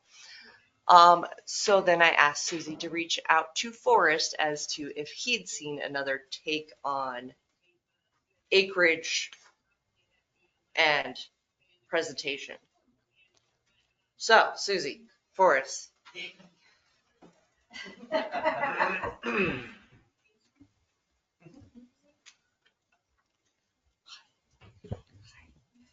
So this is from Forrest. He says, after review, I agree the pickleball club would fall under the requirements of 11.4-2G regarding tennis, racket, and similar clubs. This requires not only a minimum of 3 acres, but landscaping, a finding of compatibility with surrounding areas, and appropriate fencing being installed. It appears the site is zoned LCR per the zoning map out online, which does list public parks and playgrounds as permitted uses. 11.4.2A notes that this section applies to uses permitted as principal or conditional uses. This section also notes that compliance with the criteria does not necessarily guarantee approval of zoning permit. Potential options moving forward would be the club to request a variance from the acreage requirements. It is fairly common in my experience when a board such as a Board of Adjustments is not stood up for a matter to go directly to the town commission, as Mayor Haas noted. Another option would be for the club to request a zoning text change under the process outlined in 11.5.3. In any case, I would advise the town to be very careful with any decision that may jeopardize the location and ability to use a new well. Any approval of a pickleball club should consider landscaping, parking, and other on-site specifications considered to ensure no adverse impacts could be created. I hope this helped. Forrest. So that's kind of what we know, where we know. I still don't know chicken, the egg, the pickleball as far as, do you do a site permit first or a site plan? Because you would need a site plan to do an application, which would then be partnered with the Great West's plan for, and then this also draws that project out longer. And is that something the pickleball wants? Because our site plan is actually going to be our first architectural plan portion, and we're looking at starting that initially with our ARPA funds, our 214 portion of that, because that has to be used by the end of 2025. So we're looking at all the way into 2025 for a major site plan of that location. So this is the whole discussion to meld chickens, eggs, pickleball, and which path we all take together, because I see where we want it. We all agree that it's like a cool project, but how do we make this work within the code that we've written and the rules that we say that we're going to use? And then this awesome gift that could be given to the town, and then the long-term scheduling. We have this great agreement with the Lions Club. They're very established and they've proven themselves in all of their agreements to be to uphold their word in all of their agreements. I also see a lot of the same faces in that club. It's not saying they're the same club, but I also see a lot of the same trending faces where they've definitely shown that commitment to what they say. So that's my take on it. I tried to gather some information so you guys start the discussion of how to do this, because I really can't tell you how. So I had asked about when we said is that gonna rodeo ground, people now come back and say, well, we were told it was gonna be used for this, and now it's gonna be used for that. We're having a public meeting right now, and I don't see any rodeo people here, so that's kind of. I can speak to urban Sorry. legend from the rodeo, my understanding is the rodeo club gifted it if it wasn't going to produce a water situation, it was to be used as a park. Totally urban legend, I have no documents of that. I've been trying to find the original document because that's the urban legend that I'd heard. So I've been digging to find the original copy of what was the agreement. So. That way at my house. If I could just add, it's important, I think, for the council to know, we are a club, but we established ourselves with the state. We're a 501c7 for the club part. We're a 501c3 for the money raising part. We've done bylaws. We have a board. We meet regularly. So we are very, we're organized, and that's thanks to Cindy, a great part. She's been working this for almost 2 years, and we all just come along because it just seems like such a great thing to do. So we're very committed. Let me just add to, so we're looking at this site, because it was given to us for the Lions Club site, was undecided. Even if we went to the Lions Club site, I think your code would still apply. Yeah. And I'm not sure if your code applies to the Lions Club Park as it is now. As we know, we see ball games and how parking is situation. So if there's a way to get a variance, that would be. Or a zone text change. Or a zone text change would be the. Text change. Which is also through public hearing. Get us around the requirement. Here's a question for you, John. Is the pickleball club committed to paying for all the improvements that would be required under the zoning, the landscaping, the parking, all of those things that are required against the zone, and to make it look nice and not just do the bare minimum? Yeah, we would, again, we need to work with Great West. Well, of course, and their engineers, because there'll be some dirt work and things like that done. But yes, we would like to turn it into a complex. For example, we'd like to have a seating area, maybe overhead pavilions. We're In the future. When we're not playing pickleball, we have a place to sit down out of the sun and the elements. There should be some landscaping to help block the wind.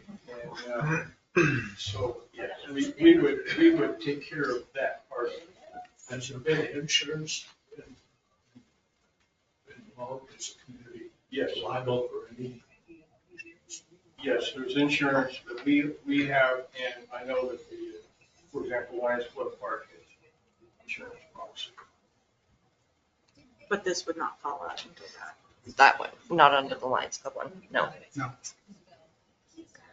I have a question about getting a variance from the code.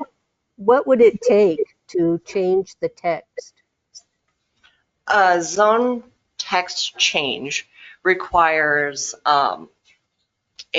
you're actually changing the whole code book when you do that. So it would then allow for that 2 acre Yeah, it would allow that 2 acres everywhere. It's not just for this one particular project. You rewrite the whole zoning code and deal with all of the ramifications of that. And it takes 2 public hearings to go through a zoning text change, which you have to do the whole write-up of resolution first, and then the actual text change, and go through findings of facts as to why this is supported. So that's the process there. And then we need to look, if we're going down that path, we need to look at why 3 acres was historically it. Was that just a number that was picked randomly, or was it, what was the findings of facts or the That would reasoning? that would be my question. Was that just boilerplate information that was used, or was there some consideration of why we need 3 acres for a racket facility?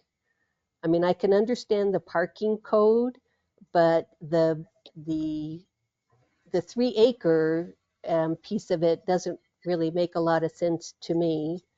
And so I'm thinking, well, could we do a text change of the code? From my initial digging on what I have found, part of it is, as John addressed, the location for it being not within a high concentration urban area. If you followed the news this summer, there was a little bit of angst, a little community disagreement, I guess, around Bogart Park, because pickleball is apparently kind of loud. I haven't played yet, so I'm just going off what I'm reading. But the neighbors of Bogart Park did not appreciate it in July because they were playing more towards evenings and nights, and that was disrupting sleep. And of course, the pickleballers did not want to play in 87 degrees. So then they had to have a happy compromise. Ours, at least, is at a location that is not residentially dense. And then again, if you're doing a whole site plan thing, you can mitigate that through, like, they're already mitigating it with sound baffling and requirements and everything else. So knowing those things ahead of time, you can be part of that. The parking was part of it, and that pickleball, when they host tournaments, especially, the traffic flow onto a main artery or a larger piece instead of a residential was part of why 3 acres is tournament use, is one of the considerations of the 3 acres, not just the day-to-day, but knowing that most, like, tennis clubs have tournaments. So that's my initial research on pickleball in a nutshell. And so this would be a major artery since it's on 287. It's also, as you said, Mayor, it's also in a good place as far as the sound goes, because we're not in a residential area or close to a residential area. That was one of the appealing aspects to me for that 2 acre site, because of the noise. Yeah, it doesn't meet the main artery category. 287 isn't a main artery? No, it's not. The access road is off of 287. So the access road is the problem? No. It's just one of those factors that you have to read into with the zoning as well, and create kind of a plan. Cindy, this is Corey Hardy. Is it true that a pickleball court is only 2/3 of a tennis court? Does that have any truth to That's it? what I was going to mention. You can fit 2 pickleball courts on one typical tennis court and have some extra room. So that's something to consider when we're talking about acreage and such. I don't think the acreage was based on the court size. I think it was based on the number of people. Throw it out there. Yep.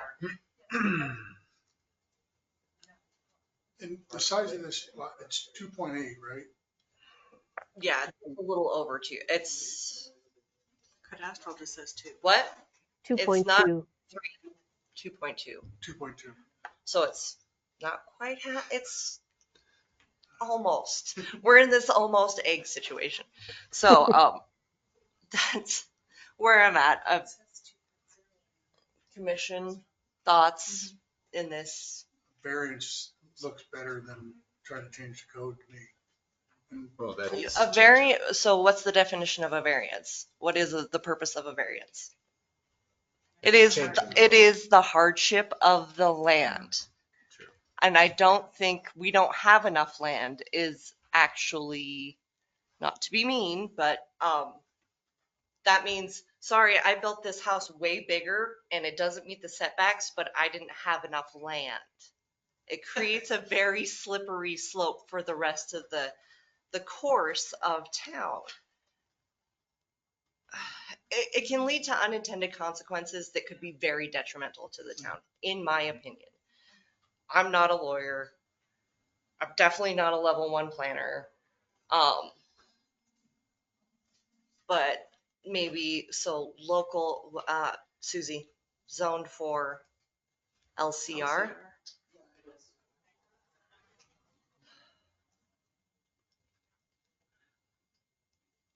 Where there's no other LCR lots that big, are there? And what does LCR stand for? Local core commercial residential. I don't think it matters because the bracket provision falls under general provisions. LCR just says that you can have parks of that nature, which I think that all zoning districts do. So it wouldn't matter what the district did. It just goes back to variance versus text change. Which, I mean, then you can look at, I mean, are there any other places of that size in town now? Even 2 acres, you could change it to 2 acres, or you could change it to 2.2 acres. Exactly that. And then you could have exactly the size that you need. On the parking side of it though, that would all still be on rodeo grounds, so you guys would still have to have approval from them and in the back, that's not. No, it would be, it's only on the 2, they have like laid it out enough that the courts and the parking fit on that lot. On that 2 acres? Yeah. Oh, okay. For tournaments, they could come to like an agreement with the rodeo grounds if they can work out something. Sure. Probably, I just know it's starting to be an issue at the rodeo grounds of like abuse of the grounds where we had it locked up until they put their new gate in. So like my 4-Hers, we had to unlock it and lock it going in and out. Yeah, it could be Abusing their prearranged. privileges and usage. Yeah, it could be a prearranged thing on certain dates. Partnership between organizations for overflow, they have a tournament once a year, right? Yeah. Once a year, yeah. Easy. Commission. There you go. So it sounds to me like it'd have to be a changing of the law. You can't issue a variance for this because you're changing it for hardship of the land, which is, we have a not a large enough amount of property here, correct? Anybody else on this? I don't know, those engineers are pretty smart, and if they're looking at the site, they say, well, you need a variance because you need, we were originally talking about needing variance just to be able to be close enough to the wellheads. And that was a part of the discussion too, and then also if they find something in their investigation of the site that would require moving it a little or whatever that might, you kind of don't know. I feel like we're kind of getting this hard before the horse. The chicken and the egg. Yes, Which one comes first? Yes, one of those cliches, either one. But, yeah, we just appreciate you all listening to what we're trying to accomplish and understanding who we are and what we're trying to do. That's, I mean, we're trying to be good neighbors and good friends. maybe we can do a change where instead of it's a racket, we can call it a paddle, and then you can more new dimensions for the paddle club. That's a possibility. It's a paddle, It's not a racket. Sounds like a racket to me. And then ping pong would fall in there. Right.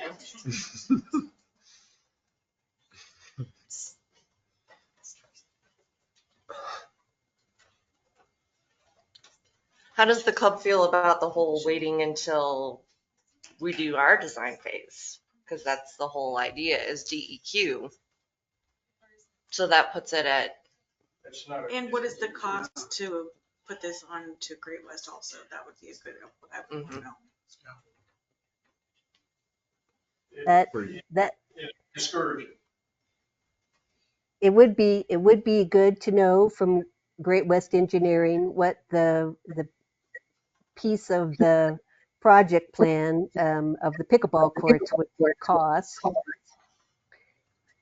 We are, so Mayor Nikki, did I understand you correctly that the architectural plans that you want to give to Great West Engineering, those wouldn't be done until 2026? no, we're using, the idea is to use the ARPA funds for initial architecture because those funds have to be used by the end of 2025 is my understanding. So it would be into next year. So our question goes back to what Cindy was asking. Would the city give us approval to combine the water project, pickleball project in the engineering phase and in the site plan to know if it's going to be a feasible project? If it's not feasible, then we've got to go. You gotta figure something else out. So that's what we need an answer to. And you need a site plan to apply for a variance. Right. And preliminarily, I spoke with the DEQ engineer who approves variances to proximity away from public water supplies. And she indicated that she didn't see anything wrong with a pickleball court being within the 100-foot radius of a public well system. It doesn't provide any type of coliform bacteria and that kind of stuff that pollute the land. And with proper contouring of the dirt work, any type of runoff would be directed away from the wells. So that's where the engineers would all get involved in that. But how do they know where they're going to drill the other two wells? Well, we They know understand one, we have not to the wait. second one. We understand we have to wait. We just need to know whether it's even a possibility. As a club, we waited for the city to do the MOU with Lions. And then at that point, when we went forward with the Lions, that information that we now had changed as to where we could fit and what we could do at the park. So that created some more waiting, and then this is waiting. So we're just trying to like find some markers where we can say yes, no, move ahead, do whatever. That's why we got on the agenda. We just we need answers, we need solutions. For our club, we need solutions. These great people who came out to listen, they're just here because they support what we're trying to do, and they're trying to figure out what do we need to be doing, and that's kind of what we're talking. Maybe as council, you guys could support it based on all the many contingencies of if the variance can happen, and if, and all of those happen to magically all come together beautifully. Based on that contingency, would you say yes, I guess? That's how you could really vote again for tonight, with all of those pieces contingent upon happening. And then they could have their answer of like, if all these happen, you would say yes then? And then we could decide whether we or finding something outside. If there are. It's a lot of ifs that the commissioners don't even know the answers to. Well, that's why it'd be contingent on, can you get the variances? Will it be, can you change the Well, zone? and that's, Can it be attached to the deed? Can it, like, yes, it's everything everyone doesn't know, but you're basically saying, if it all came together, yes, we can move forward. It's pretty simple. Yes, there's no answers, but you're in limbo right now. So the only way to move forward for your limbo is to say, would you be for it if all of it came together? So yeah, we'd have to generate a list of contingencies, not in this meeting. It would be probably in the next one. And then that would be the basis for approval. the, Can I ask a question real quick? Would a conditional use permit be appropriate for something like that? no, No. it's one of the permitted uses. It just doesn't meet the requirements of the permitted use area. So, I have on the agenda specifically not approval of the whole park as a thing. It's strictly professional services for the site plan.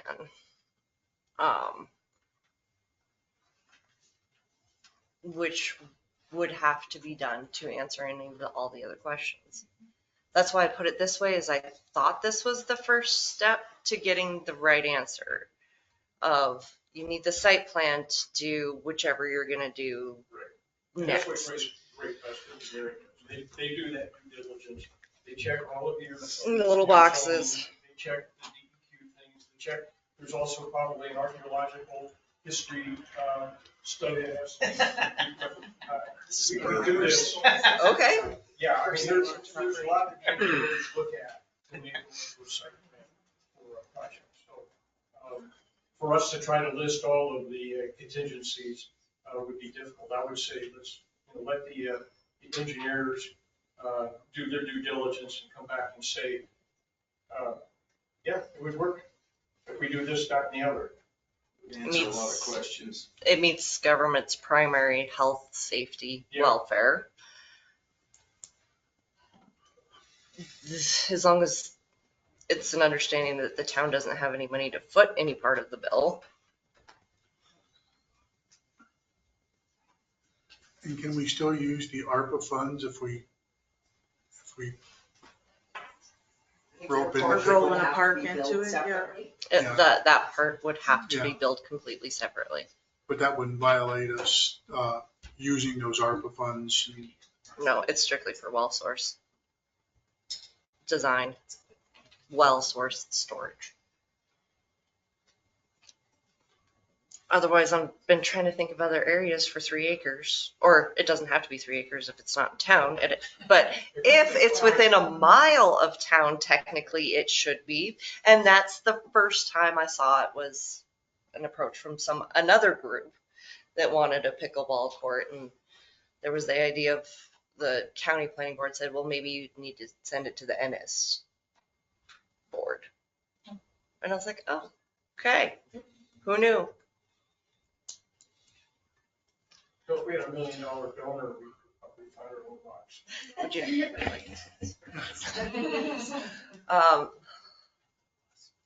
I don't know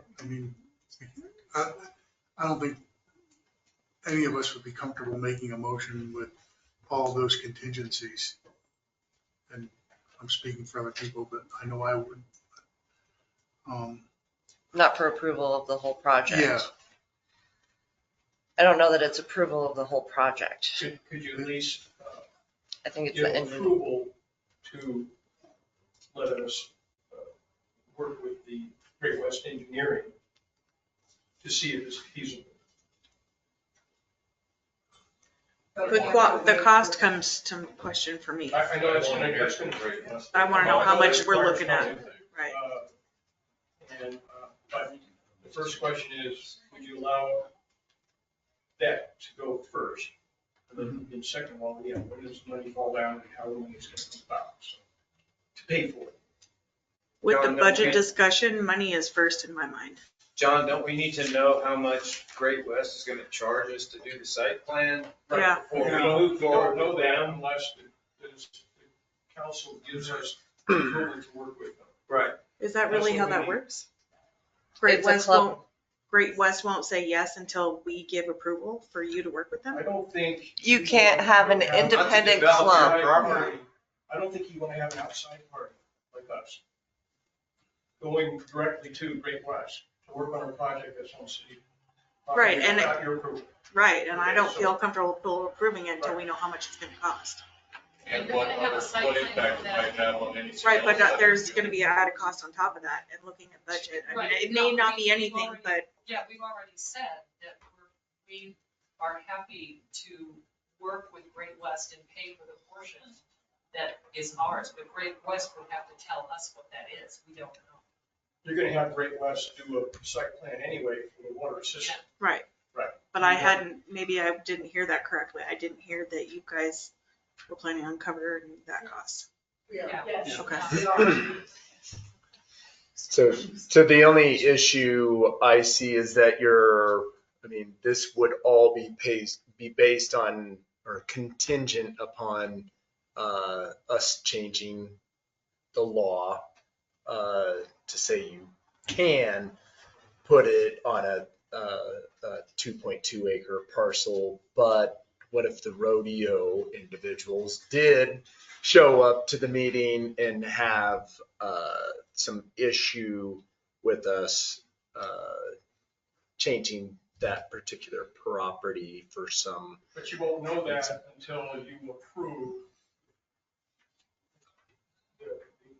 the idea that we can work with the engineering firm. All we're asking, can we work with Joel Hilscher and his engineers to come up with a site plan to see if this is even feasible?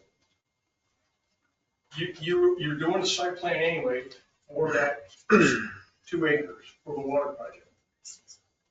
We want to know, can we add to that site plan? Can we just piggyback? We piggyback on it and we'll pay for our portion of that. Engineering. I imagine you could get some kind of ballpark quote to start with of like, if we wanted to do this, what would they be charged for? And I'm sure they would give them that out of the gate, so they're not walking in being like, we have no idea what it's gonna cost, it's whatever, but I think you guys have to give them the okay to even ask the question or entertain it to you. Sure, I Without guess. your okay, they can't even ask. As long as you guys understand that, yeah, we're gonna have to have hearings to change actual town code to make this even feasible. So stuff can pop up and what? Or variance based on if the engineering report says that there's. So some even hardship. if, I don't, okay, when you're working with an engineering company, like Great West, and I work with Bob Pesci and Associates, any type of project, they are required to look at a lot of things, the local codes, the county, the state, the federal codes. So all of those things go into their project study when they're trying to develop a site plan. So, yes, there's going to be all kinds of issues that will come out. They may even find that there are ways to come up with a variance for us. Even, they study town codes, they study state federal laws and such. And they can figure out how to make things work. And if it doesn't, then they'll tell you it's not going to work. sure. They're pretty good at what they do. So instead of a full-on site plan, it's more of a feasibility study initially, right? To see if it's even feasible to live there with the well and everything else. They would probably start with all the codes and stuff before they start drawing anything, because it would be worthless to put a bunch of architectural time into it, so. So with tagging a feasibility study to the site plan.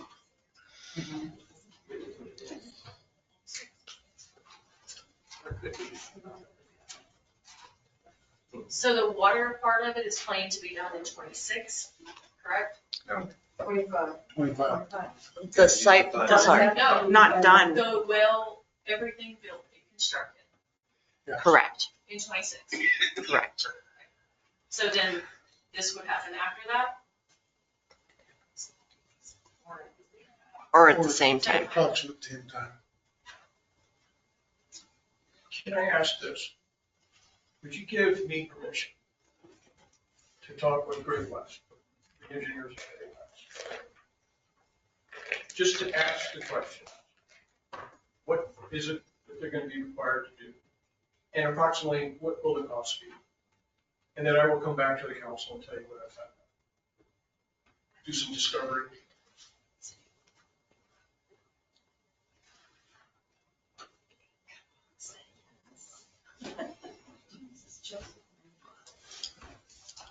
What do you think? I'd be fine with that. Yeah. As long as it didn't cost town any money. Yeah. As long as they don't take any action. Yeah. They just. I don't think they can. No. I would not be allowed to take any action or obligate any decision of the city or the finances. No, I meant Great West, as long as Great West doesn't take. As long as they don't charge the city. Yeah. Okay, all right. Don, can you please repeat that? I couldn't hear all that you said. I'm asking for the council to give me approval, Cindy, to talk with the engineer at Great West and to just come up with some basic questions on how much approximately, what's the ballpark figure on what this would cost to do the site surveys? And whether or not they see just one glance if this is going to be feasible to put both the water system and pickleball court on that spot.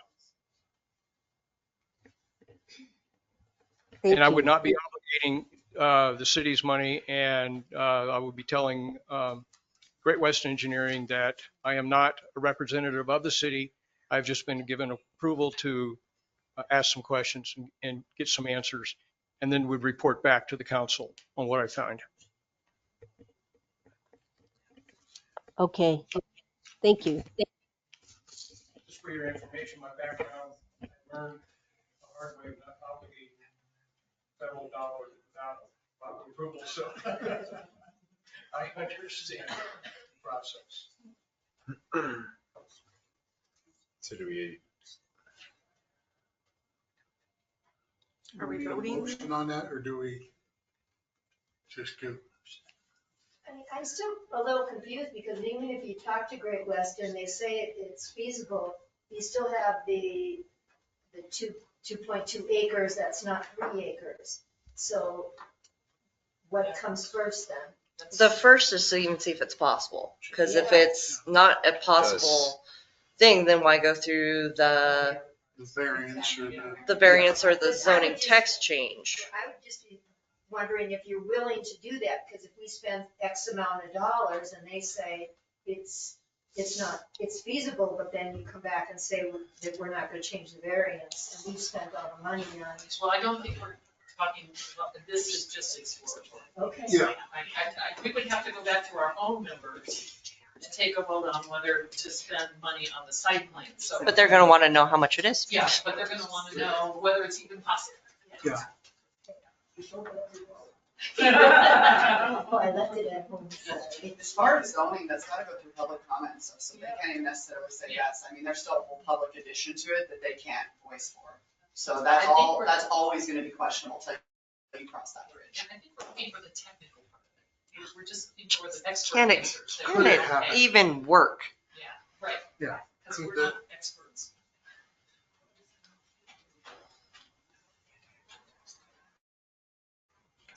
Do we need a motion on that, or I think you do. yes? You're granting permission to extend or seeking, Yeah. with the consulting to the higher ups of engineering. So I move to give John Houck permission to seek consult from Great West Engineering regarding feasibility of pickleball courts At no cost to the city. at no cost to the city, City resources. and not obligating any city resources. I'll second that. Thank you. We haven't voted on it yet. We're gonna wait for Nikki to come back. Yeah. She missed the motion. Do we want to wait for Nikki to get back? Yes. I kind of figured that's. Yeah. And she might want to hear what the motion that she's voting on is. We want to do cookie chair. You leave the room, you get to be the cookie chair. All right, so a motion has been made. Corey, would you like to repeat that? So I made a motion to give John Howe permission to approach Great West Engineering on the feasibility of the pickleball courts at no cost to the city, no financial obligation. And it was seconded. Yeah. So now we're to voting. Which I think actually, Corey, you're up. Aye. Okay. Thank you. Appreciate it. Sorry to take so much time. Get through this. Should have played a lot of pickleball. All right, on with that. The next, I guess Great West is the hot topic of the moment. Next order of business is we have an original task order number 7 with Great West. This is an amendment number 3, which is for the actual CDB construction grant application to put it all in for us. An amendment to the original task order number 7. Does that make sense? So that's the CDBG uniform application, correct? Correct, and that's in there, and if it all looks good. Except I have one thing, legal counsel should not be James Greenbaum. On the uniform. Yeah, Second uniform page. application. And that was dated September 2024, so if we could update that before. Okay, with that amendment, are you okay with that one? Is there an amendment? Oh, or I mean, with the correction. Oh, okay. Okay, so this needs, number 5 needs corrected. It also needs corrected in, it's all in a database right now. So it's also on the Department of Commerce. I noticed when for the 819, so I had to update that one as well. So the accountant is listed as Ennis and Associates. Are we locked in with them or? No, that's just the current last one. You can't turn in an application blank. They can be updated as you go. It's like the 819, we submitted it under Greenbaum. We have a different attorney now. It needs to be updated. Perfect. You need to update other things later as well.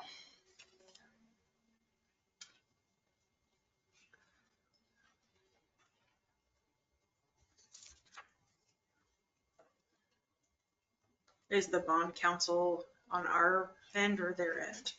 And is that accurate? Bond counsel is ours. So who is Nathan? There's only a couple of firms now in the state. So it's usually who has the availability to do it. And I know that they have worked with them before, or they've been on different CDBG projects, so that's probably why they named them.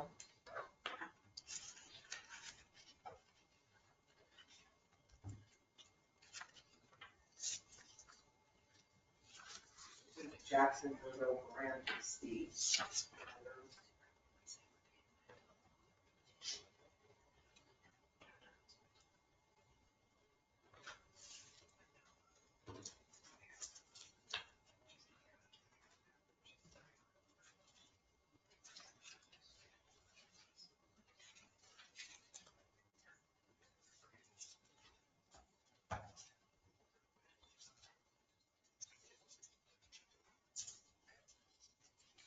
So they would be submitting the uniform application form,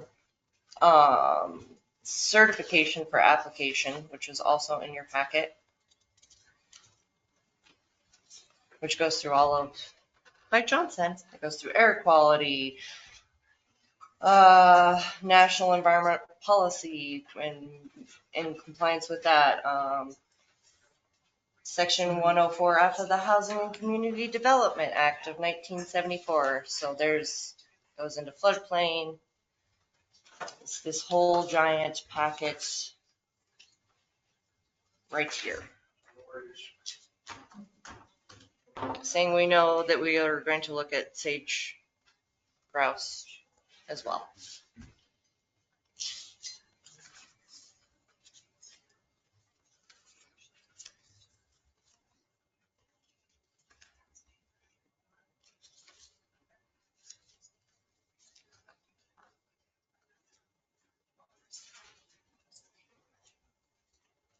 So we just need a motion. Mm-hmm. Right. Correction. John Way, for the record, I'll move to approve the CDBG construction grant application with the couple of edits that we talked about. Okay. The attorney edit. The attorney edit. And then if necessary, any updates. And any updates. Yeah. I'll second. All right. Any other thoughts, comments?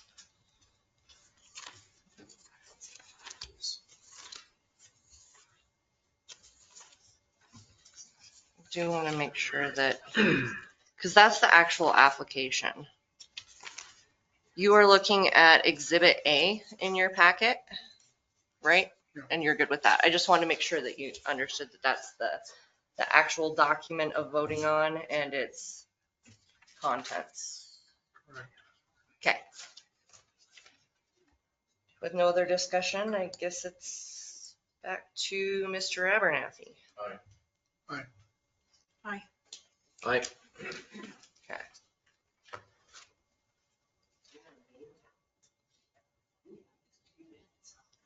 Okay, there's been a request. What's the motion for a potty break? Yep. Little bio break here. Okay, 5 minutes. 5-minute bio break. Nikki should have done that a minute ago.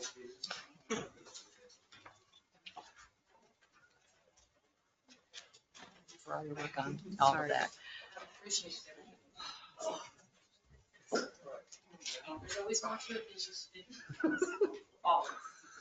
Why is life more complicated than I ever thought it was going to be? I thought I brought up I'm going back a to legit point with the 2/3, the court being 2/3 of the size.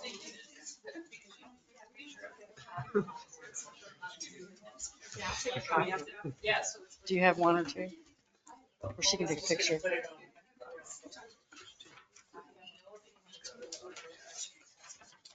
Thank you. Sure.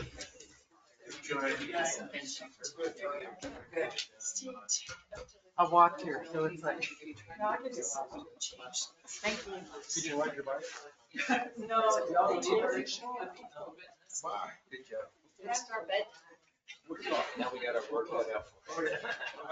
I'll see you.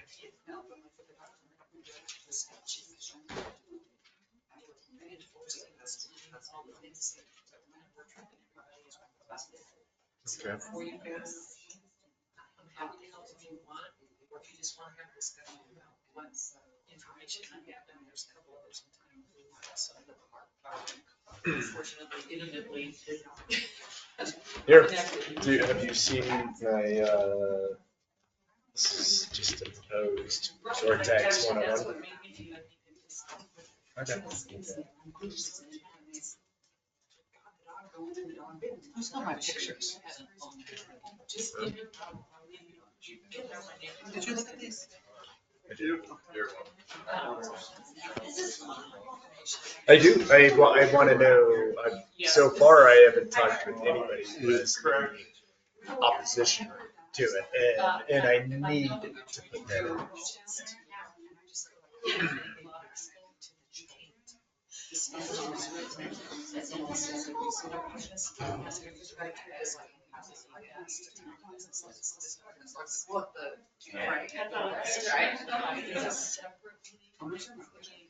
A district. Or an area. Yeah.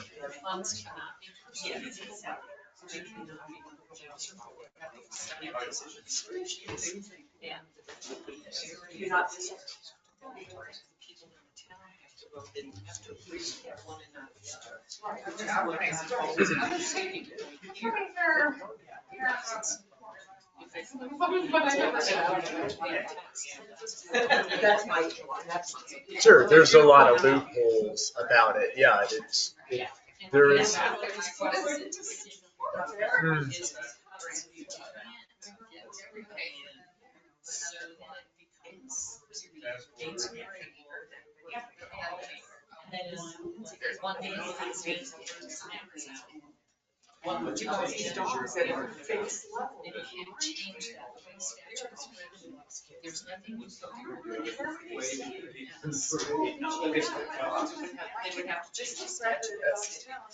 Right, it'd have to be a district or an area, just like Big Sky is, right? Ennis cannot be other than a resort community. It is a town. It has set its limits. It's all.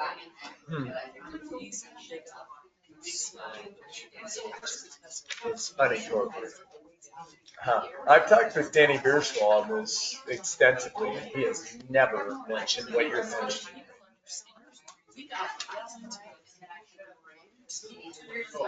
Is this different than what?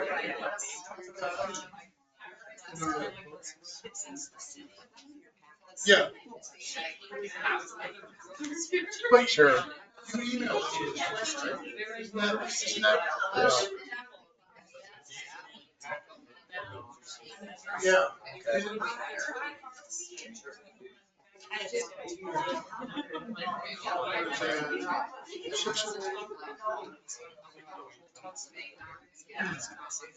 I don't see it in here. Sure. Yeah. All right, so we probably can't do it.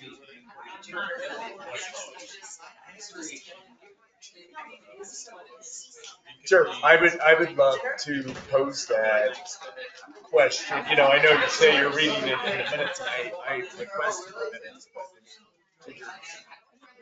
but they're locked up in a container somewhere. They're. I was just unable to get there. So, but sure.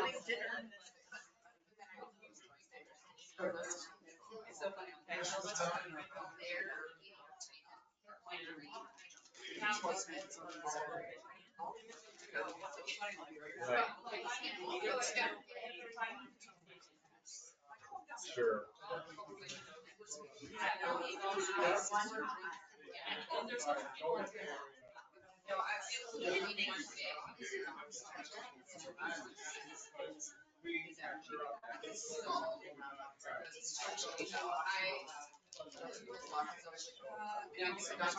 Sure. Does everybody have access to the shared grid? Everybody. No, Red Lodge has two. I don't know if you guys are aware of that. So they just put a new road up to the ski resort. So they made the whole ski resort area a district, and then they made the town a district. Or not a district, sorry. Exactly. Right. City limits.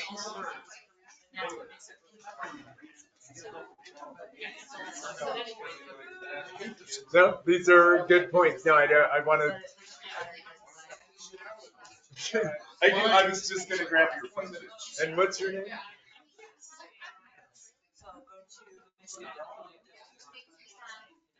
Yeah. I'd be surprised at how many people don't call me. I never get calls from you.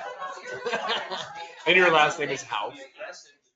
Oh, in meeting packet. Okay, so I was hoping I was pronouncing it. Say that again. Yeah. I typed it. Does anybody else do that? It just makes. There's someone else I didn't. Well, you should make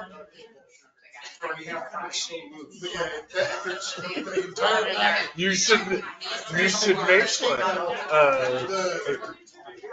Yeah, we've got a silk screener, the guy who just sold he's on the planning board. Yeah, Mark. Yeah, he's a cool dude. Really? Okay. That is, that's not me. So, public doesn't see it all, then we can sneak around that. Oh, right. No, I claim to be the expert, so how can I, and it's all, and I'm honestly very disappointed in Danny Beerschwall. I feel like I've had a lot of, he's the state representative for resort tax, and I'm just like, I mean, I probably would. So I spent the last 2 days with the governor's house. She was in my office 2 days. She's fishing me a bunch. And I talked to her a lot about the sheriff's. And they're aware of it there. And they've been from the sheriff's state department, sheriff organization is obviously pushing for.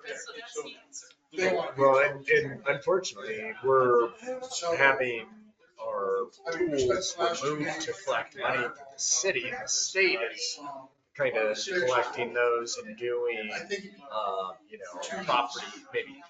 They're trying to keep from having a state sales, is what they're, Because do they have a reach to get there? Well. I mean, I just put my finger on the scale more than they did. This is too big a fish. You know what I mean?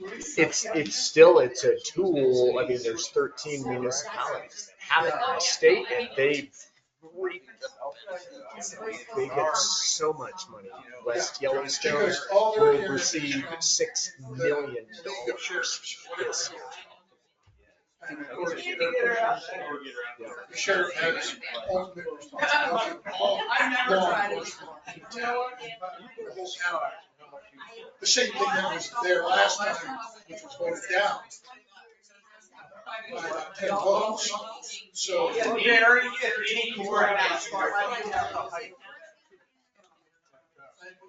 Sure.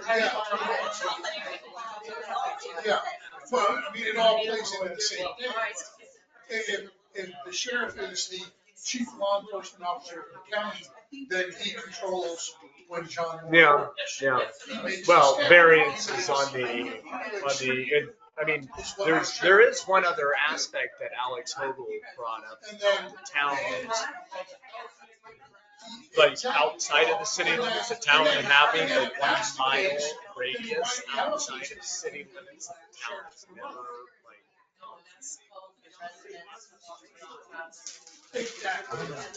So, yeah. Yeah.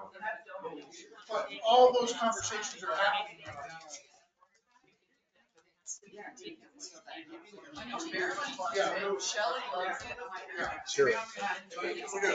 As I say, I spent the last 2 days today. I mean, she's still down there. She's standing for cabinets. Yeah. Yep. No, these are questions I'm definitely going to bring up, right? I want to see some, I will read something that states it.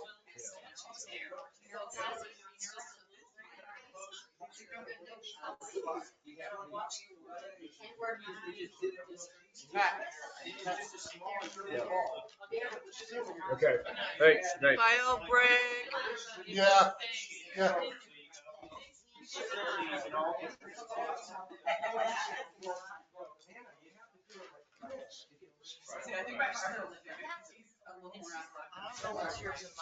stole papers the last time. I saw my note, my writing. Really?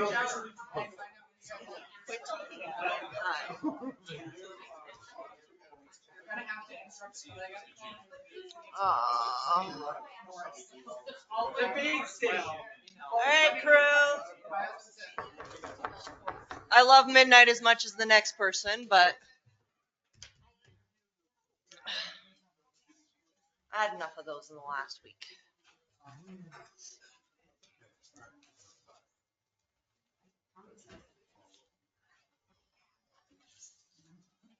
All right. Next item of business, which is resolution 608/2024, which didn't make it on the public drive. So I would recommend to the commission to table that for September 2026.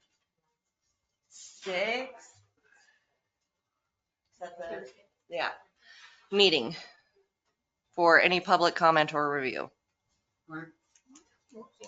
So moved. Second. Okay. Yep. Aye. Okay. Not that one. Yes, that one. Okay, next item of business is a final look at the request for proposal for the growth policy. If there's anything that you want amended before Mr. Neal of the planning board has drafted all of this with little input from me. So he's amazing. I cannot say that I wrote that document. He's been an awesome volunteer and a greatly appreciated asset. So much more. So we do have a committee. Yes, you appointed a committee as required by the grant. I appointed the committee with your approval. Okay. We voted for that, and it consists of Mr. Abernathy, Corey, Oh, yeah. and then Leona was on that board, so you'll see next is, next item pertains to that. And then Dave, correct? Is that, no, it was Linda, no? I'd have to go back to the minutes. It's Dave. Yeah. I think so. So it was 3 planning board, and then 2 town. commissioner. Yeah, I remember that now. Okay. Thank you. So, as the next part of that, HB 819 is request for proposal being sent out. That is sending to multiple firms, what we're going to publish in the paper. This is kind of the outline of what we're looking for from those companies. So before that letter sent out, is there any corrections that you think need to, I think Mr. Neal has done a fabulous job of covering all of the requirements, and he's been in touch with multiple agencies at the Department of Commerce. We've gotten review back from them, and they all are in agreement that this looks in order. I also sent the request to Mr. Guza for his review. He said that it looked good. It was not necessary by Montana code, but since it's pretty much a check mark in the good grant box and the good, I think, good process for us to look at multiple companies and multiple bids, I think it's ready to go.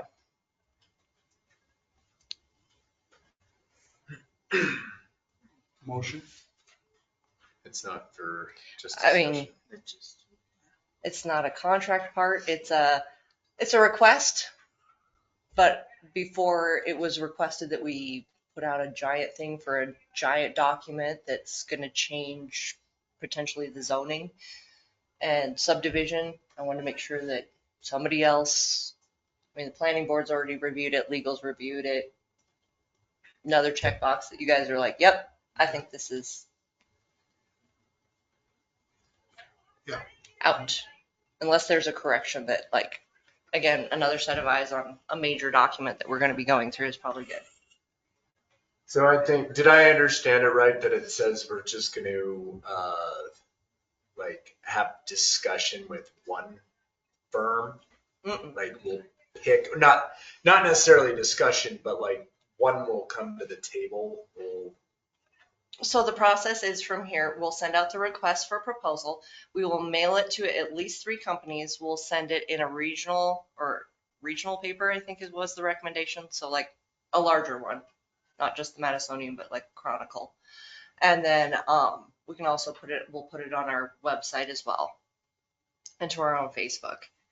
And then once those proposals come in, they go to the selection committee to review. The selection committee will then go through and they will make their top pick as the recommendation to the council, because it will be the final choice of the council to make the decision of the company. So then the council will actually have an interview, like either on TV or in person.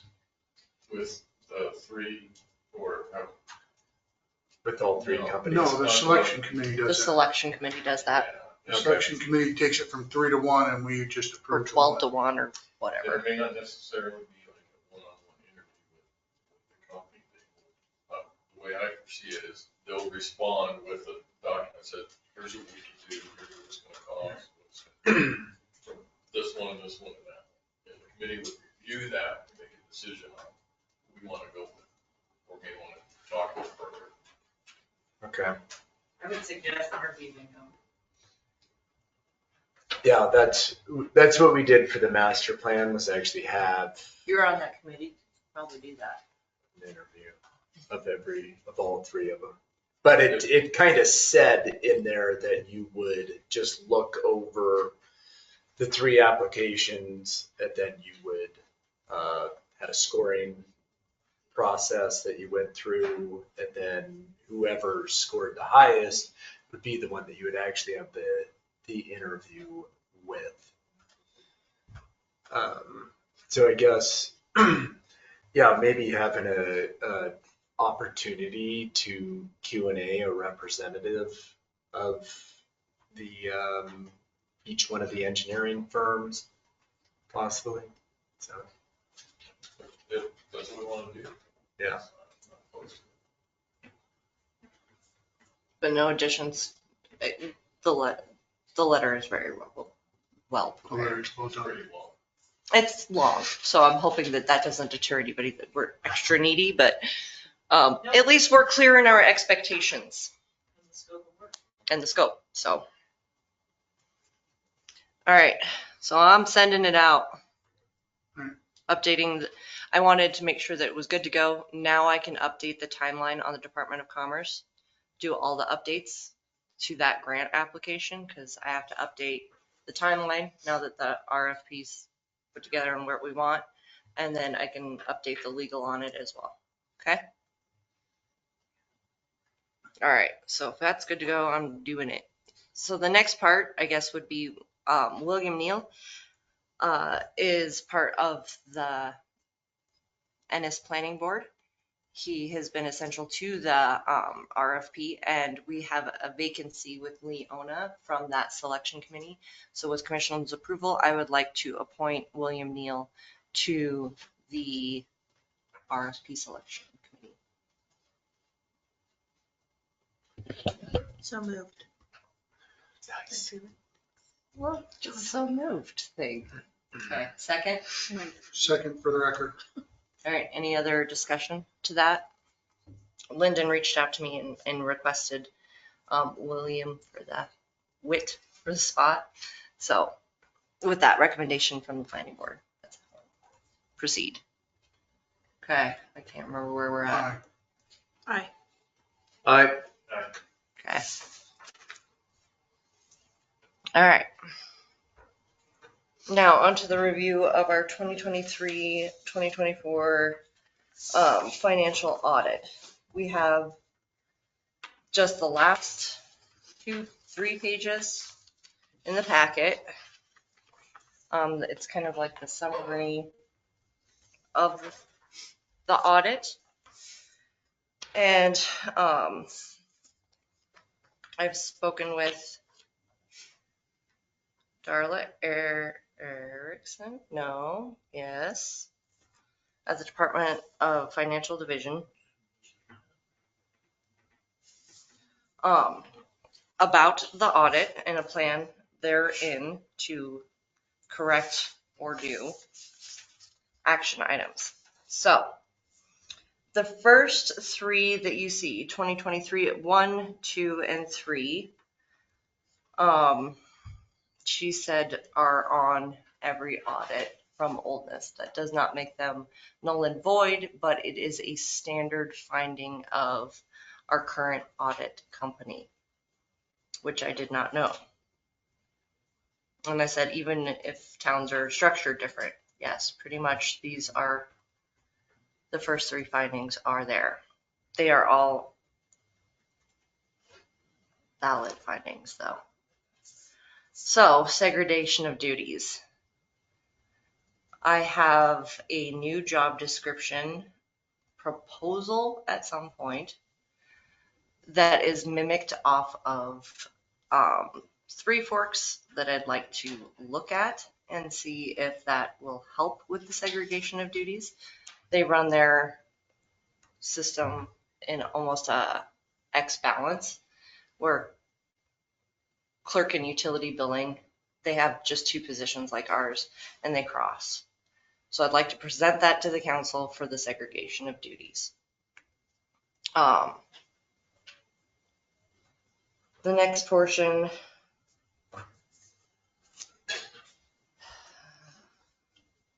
Can we just touch on the response too, like the response that you gave them? Also, can you tell me when you talked to Darla?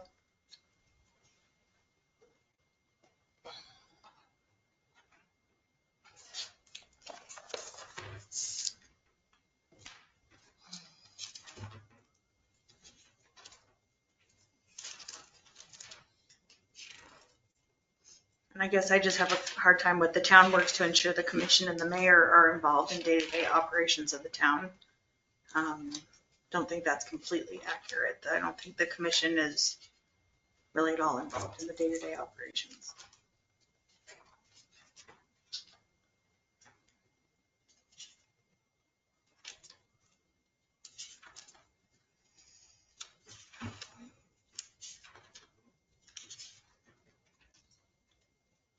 Doesn't have to be the exact date, like was it last month or 3 months ago? Or... It was on 7/2/24.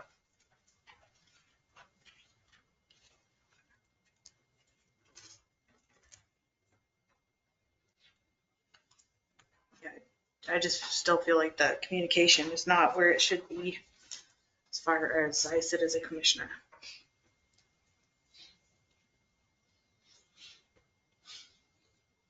So I think then the proposal to fix that would be a policy or a procedure enacted, not just a complaint system. I assume, which there's always that analogy, that you know things, but I can't answer questions when you don't ask them either. So if you don't understand a duty or a role of a portion of the staff, I assume that you do. I ask a lot of questions when I'm around. Poor attorney, in my conversation with him, I'm like, I'm sorry. Yeah, I'm the why kid in the back of the room. I'm not going to just say, I agree with you because you said so. I need to know the why. If you're saying this is because it is, that's not a good enough answer for the overly curious mind that I have. So policy and procedure would be my best answer to actually fix what you're asking for.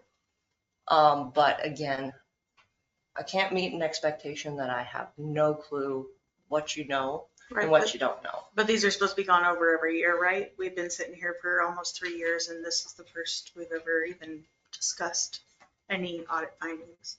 Was there a request put in for them? Did you? I should have. I'm not saying. I mean, and I don't know. I haven't gone on to all of my trainings either. I'm not a pro. I'm still learning, obviously, too. So, yeah, I guess I will be better about asking questions. And I think our very first one, where it wasn't even our budget that we prepared, I guess, as far as like rate 3, and then they jumped into, we didn't prepare a budget. Because we came in on a budget that had already been approved. It's like next year's budget, half of the commission seats will be enacting whatever decision that's made, whatever. So that was a new part to the process. So last year we didn't do it, and we should have. We probably should have done it the first year. I just don't think any of us were aware of the process and how it went.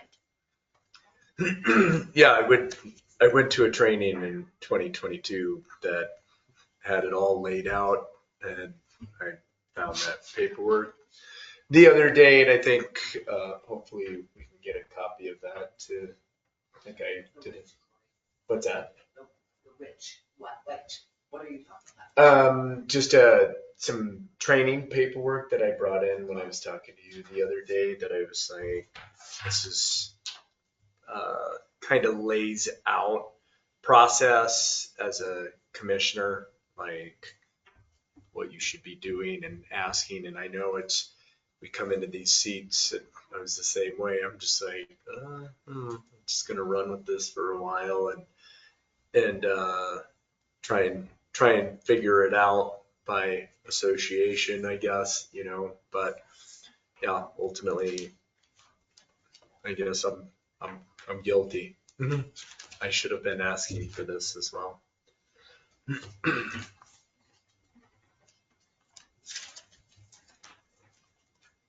I looked at it as a problem-solving opportunity. And in most things in life, and I don't know why we've all gotten this way, but, or maybe it's just the profession that I'm in, when somebody doesn't know how to do something, they go, I watched a YouTube video.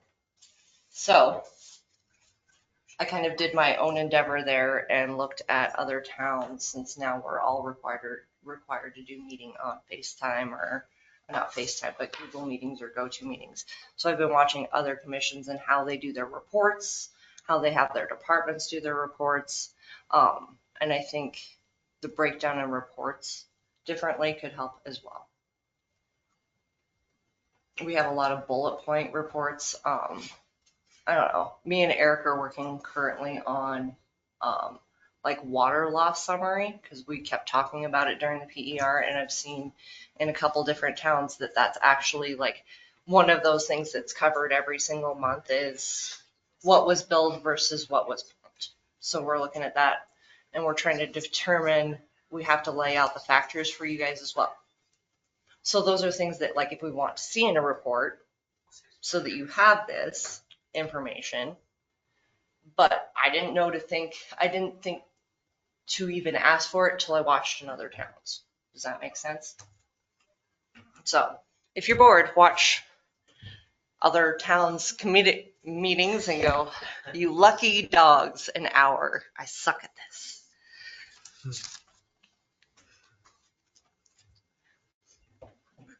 So that would be my proposed additional action plan, is if there's something that you directly want to see on a report or whatever, we create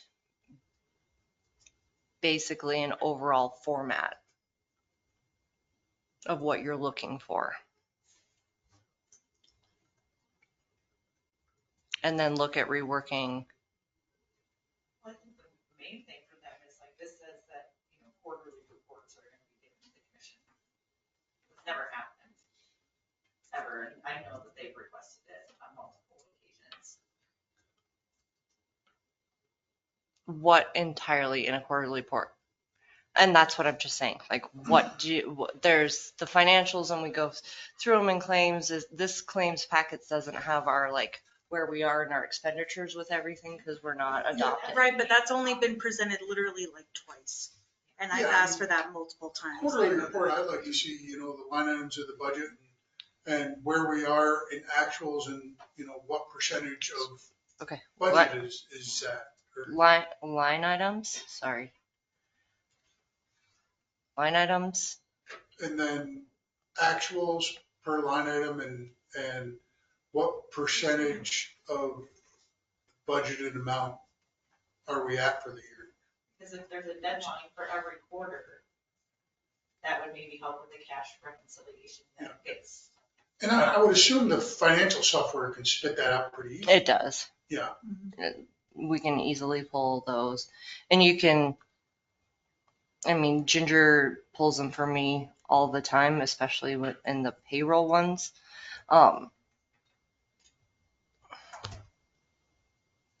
Just send her a message and she can basically, or send a message to me and I can have her generate and put them into your email. And then yes, quarterlies at the meeting with percentage of budgeted as well. Anything else in a quarterly report? I just want to say one thing. I feel like this isn't anything new. They've asked for this exact report at so many meetings, and you're now, as the mayor, as the manager, you're babysitting employees that know what is being asked of them, and they're consistently not doing it. You shouldn't have to babysit these specific reports that have been asked for years. Right, because we ask and we get one and then it never comes back around. It should just be a calendar on, Q1 report is Standard due operating the procedure. next meeting, Yeah. Q1, so that would be due, 1, 2, 3, in March, or first meeting in April. Q2 is gonna come out in July, that should just be a standard calendar. So then that way you guys know that it's coming, but. And you're only here so much, Nikki. Like, you cannot babysit as much as you are needed to babysit. Like, you're taking great notes, you know exactly what they're asking for, but there's also 2 clerks here that know what they're asking for also, and should take the initiative to provide them on a regular basis. It has been asked so many times. Transparency is something you ran on when you ran as mayor, and I know that it's important to you. So I'm frustrated for you having to babysit all these things that are asked for all the time by the commission, banging their head against the wall, feeling like they leave meetings more confused than they got there because questions were not answered. Okay. Have they, Checklists. can I ask a question? Yes. Have they seen our job descriptions? Maybe if they read all of our job descriptions, they would know. I mean, I don't know if that would help or make it worse. I'm not trying to make anything worse, but maybe they don't understand what each of us do. That would be super helpful as a start. I mean, have you ever seen it? I mean, No, do you know what I do? I know you do the. Your zoning. The zoning and the Clerk court or. traffic court or. And like under all of their duties, it also says other duties as assigned. So there are moments. So I guess I could always at the end of that be like, oh, by the way, I assigned Susie to go check on all the street signs for me because Eric's busy. She was an other assigned duty last month. Okay, all job descriptions to you guys, so we'll load them in a drive. I mean, I don't know if that'll make it worse or better. I'm not trying to make things more complicated, but. Well, and I feel like it seems like we're micromanaging too, but it also, because we don't know who's in charge of this, I don't know. I think that would help. And then with that, on the other side of that is what your plan is. A legislative plan, right? No offense, but the first 2 years I was driving that boat hard. There was no legislative action that came across this room that I did not initiate at some point, which was not actually supposed to be in my well house. We, like, right off the bat had to fix, if we're talking audit, we had to fix the ambulance right off the bat because that department was gone in May of the previous year. The auditors were coming in March of the next year. So the beginning of January, when we started, had we not cleaned it up, that year's audit report would have shown that the town gave away $1 million without holding a public hearing? $1 million worth of assets without even asking? I'm pretty sure that's a significant audit finding. So that was the first action, and we drove through them. We said, this is the legislative session that we're going to do. This is the plan for the year. So we haven't had a plan in a while, but we have been talking about legislation. But when we talk about it, then it comes down from court or from the attorney that legislation has changed and you're not allowed to talk about short-term rentals and you're not allowed to do this. Or business licenses, they've changed the business license procedure. Now you're not allowed to do this. So when you're getting constantly squashed, it's hard to keep coming up with new things. And then also, what is the point? Sometimes it kind of feels like, what is the point in continuing to draft legislature when we don't have anybody to enforce it? There's legislative actions that currently I feel would be super beneficial to the town, and I've mentioned them at several meetings, and I've seen nobody take hold of it, and I guess it's not my job to force it down your throat. We have 2 vacant seats on our zoning board of adjustments. We have, well, 1 current vacant seat on the planning board. The last legislative session did allow us to combine those 2 boards. And in a small town where everybody's wearing 6 hats, you took 7 positions and then 5 positions, and you could small it down to 1 workable board, do the zoning change. Clear up in zoning and variance if for some reason they can't meet or there's a conflict of interest in that board, who it actually goes to, which would be the commission. That's a legislative action that doesn't take enforcement that would probably be really helpful. There is an entire zoning section that you could at least be looking at. It's been drafted before. It's been thousands and thousands of dollars were spent, and I would say wasted at this point, because no follow-up has been done by any legislative body since then. I'm actually going through all the zoning. It's been my nighttime reading for the last month. We work under the counties, right? Yeah. Subdivisions. Is the county subdivision good for Ennis? Probably not, in my mind. Is there a plan for that? Is there an idea for that? I mean, you know how legislation works. Somebody sponsors it. Somebody creates this plan. What are we going to talk about? What do we need to have for legal? I'm supposed to create a budget based on like, what's your plan?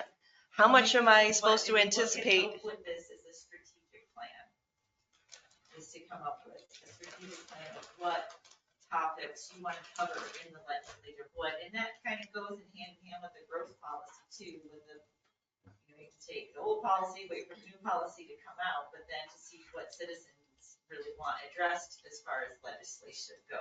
But I think we're getting off topic from the audit. Yeah. Job descriptions, quarterlies. I would like to do a look at, I will send you 3 forks, job descriptions for their clerk and deputy clerk and see how it compares. And if it's something we want to adopt, because it kind of covers our segregation of duties, and then a double look at finances. Yeah, I think that's always handy. So that was my research on that one, to see who has a better way.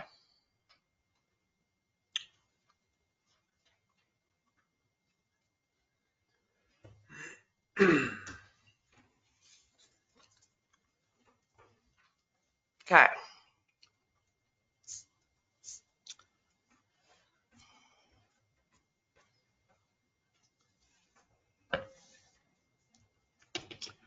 Again, the general accepted, okay. The criteria in which this audit finding comes up. As part of the internal control structure, it is the government's responsibility to prepare its financial statement in accordance with general accepted accounting principles. We do not have the expertise. This government organization is too small to have the expertise to all general accepted principle accounting principles. Hold on. Let me think about that for a second. I mean, when we do our taxes as a business, we have got to sign a thing that we follow all the generally accepted accounting practices. And I'm the accountant for 3 businesses. And so why can't the town, I'm a little confused on that. What? Am I off base or am I? I don't think you're entirely off base. So in the response, like if you go look at my desk calendar out there, Ginger and I have the last Monday of every month, we sit down and we go, it's a financial review. I think again, if you did a double back with the clerk and had a report filed, it might be a tie-in then to the commission. Does that make sense? Oh, yeah. That was the overall, like, how do you actually kind of fix this finding? Or what about it's included in the claims every month and the commission is a part of that review also? Is that not an option? I don't know how it works, so.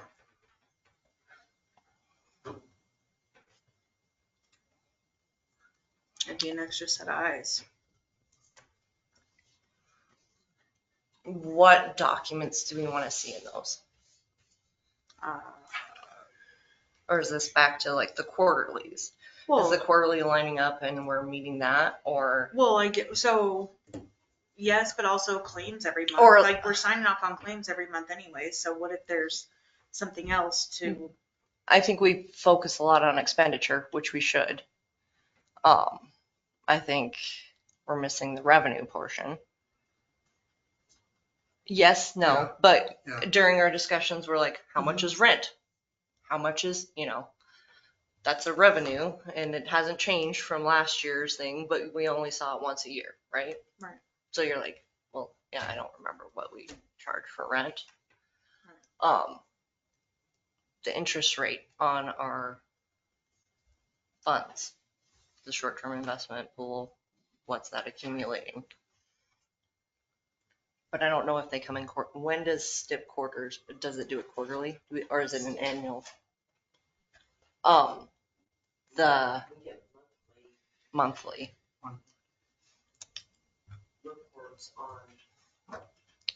But I mean, couldn't that just be added into the claims packet too, where you're looking at what's coming in versus what's going out? I mean, even if it's like a summary, there's, maybe Black Mountain can make a printout like that. So part of each claims packet is the overview sheet of expenditures. You can do revenue and expenditures. And it's going to show Both on one report? Or no, they're separate. Probably separate. I'll look if there's a combined. I think it would probably be better to do them separate because that's how we've looked at them this entire time, is separate. Yeah. So an overview of revenues as well. And claims packet.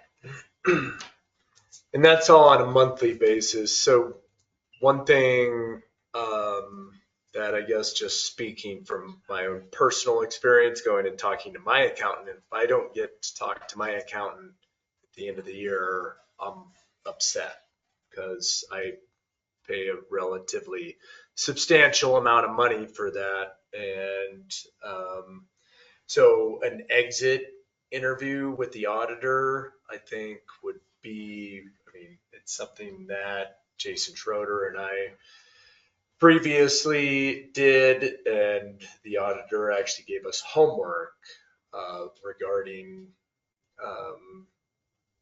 claims, do this on claims, to, pick an account at random and make sure it, whatever equals out. But ultimately, I guess I would really like it to kind of be mandatory request. I mean, if they've done it once before, then why were we like a special exception one year? I think it was beneficial from an educational standpoint. So, yeah, so an exit interview with the auditors is what I would.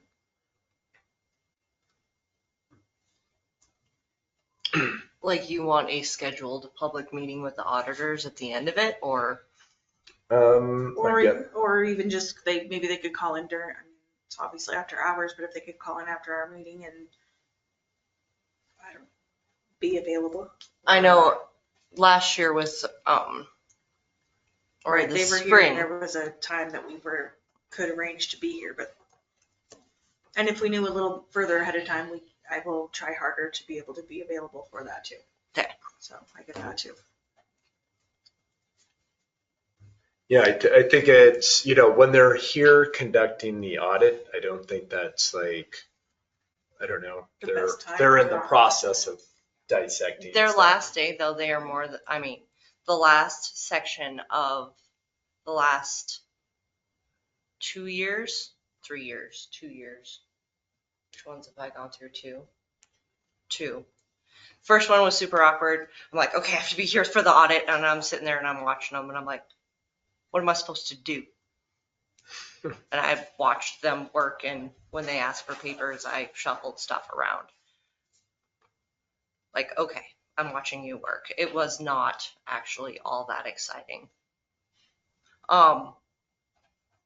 But to be there at the end of it, it would be beneficial. And then the last bit, that was the initial year of learning, I will say. Like, you started asking questions in between. What does this mean? What does this mean? How much do we hunt for if we're like have a discrepancy? How long do you to work on that? I think they're like the first year there was this like 11-cent discrepancy, and they're like, how do you adjust that? How is it worth 4 hours of us digging for this 11 cents? Or are you going to authorize us to say we lost 11 cents?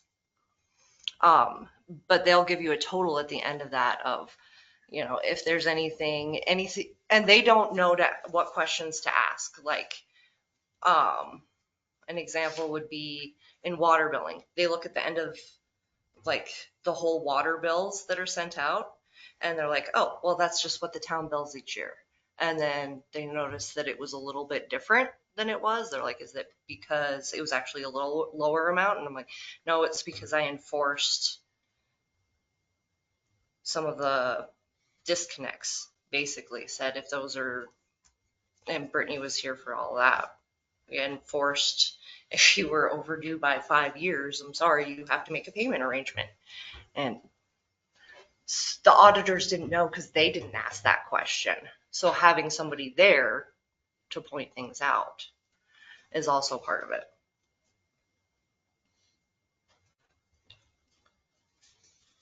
But yeah, John Way came into the office that day. And he'd had enough of auditors. Yeah, they didn't look like they needed my help when they were. He'd already been with auditors for several days. Okay.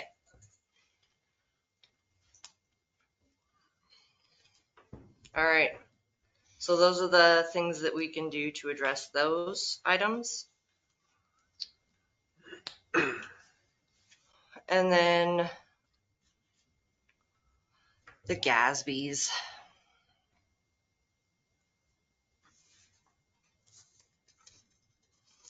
So Ginger has been in training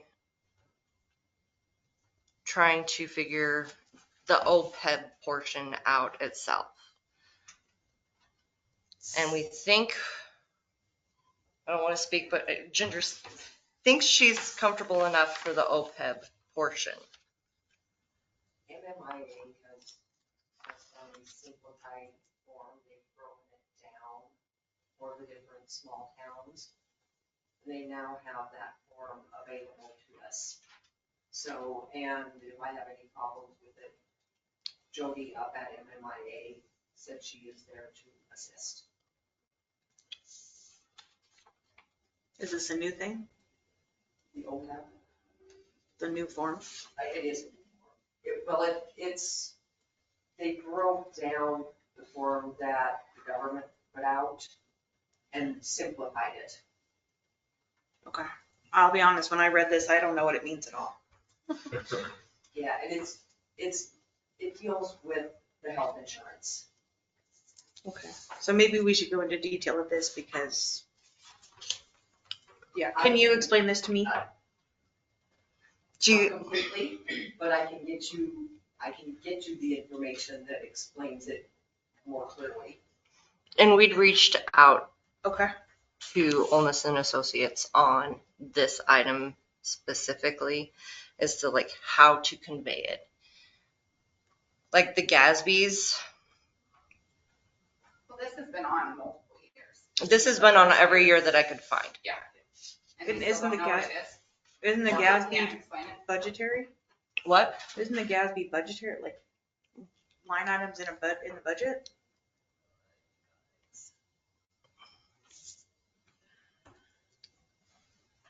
It's the government accounting rules and how they change, basically. And they change from year to year. And each auditing company has to meet a number of continuing education hours to be current in the Gatsby's. That's why our audit is one portion of our bill. We have our auditors also perform the Gatsby financial statements because they change and they take consistent continuing education to stay up on. Does that make sense? Yes, but why is that reflected in our audit? If it's on them for their certification to do it, why is it on our audit? Because we, as a town and the staff of the town, cannot complete that task without an auditor. Unless we find another way to do it. So. Should engage in an actuary total OPEB liability. So this has to do with the health insurance. Yeah. And part of Gatsby we number. just discussed. And number Gatsby number 75. Yes. So, Yeah, read the recommendation. Yeah. so again, we reached out to MMIA on this finding, new form.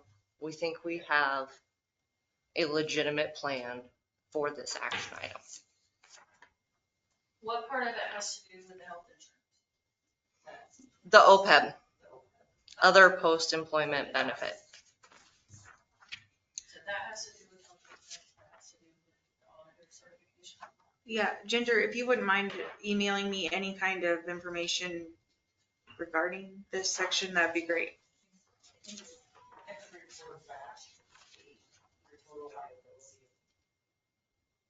Post-employment benefits.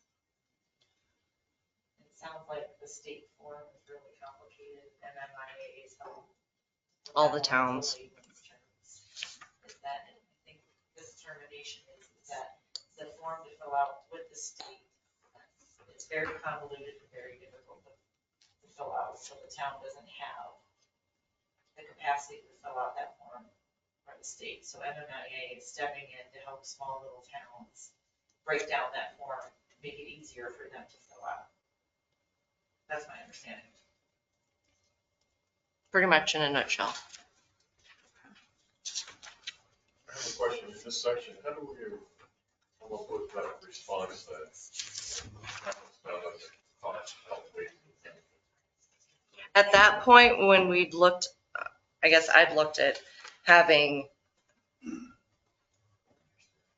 another contracted person do it versus training versus that our costs were outweighing. The cost And this one, to honestly, meet this? this was recommended. And the state findings, to the state findings. So when we get the initial audit back. And maybe that's what we should go through first before we go through the audit part, is then the auditors make the suggestions of each response. Like, I didn't whip these out of nowhere. This is the auditor's recommended, and then we add if we have specific knowledge to one of the areas. Does that make sense? Okay. All right. Cash reconciliation. So the last 4 are not standard to Ennis and Associates. They're very specific to us. And those were the ones that I discussed with Darla the most. So that's the office that we report to on all these findings that said, these are the things that they didn't like. What are the action items that we can do that the State Department Financial Division would like to see done to correct those actions? So the cash reconciliation is not done in a timely manner. And essentially, is that like balancing a checkbook? What I don't even know what cash reconciliation entails, honestly. It's It is. balancing. Yeah, reconciling your, Okay. I think it needs to be brought up that this is also a finding from the previous year. And in the previous year's corrective action plan said that overtime was being allowed to address the situation, and yet it's still the same situation. And the whole understaffing part really doesn't come into play because Brittany was here during that time. A portion of that, so from last year's audit for fiscal year ending in 2022, cash reconciliation was on there as well, and there wasn't an understaffing. So overtime was allowed, and then here it is again this year. Brittany didn't leave until November of 2022, so she was there the half of the year, so the statement that, you know, has been understaffed, is not necessarily an accurate statement.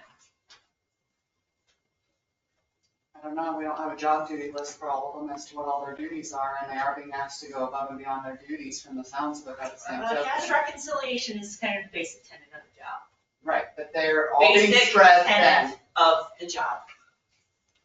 I saw like I done when you were on council, it wasn't pretty either. Just saying. So, Go back to okay. Norris, Tanisha, go back to Norris. You don't even live here.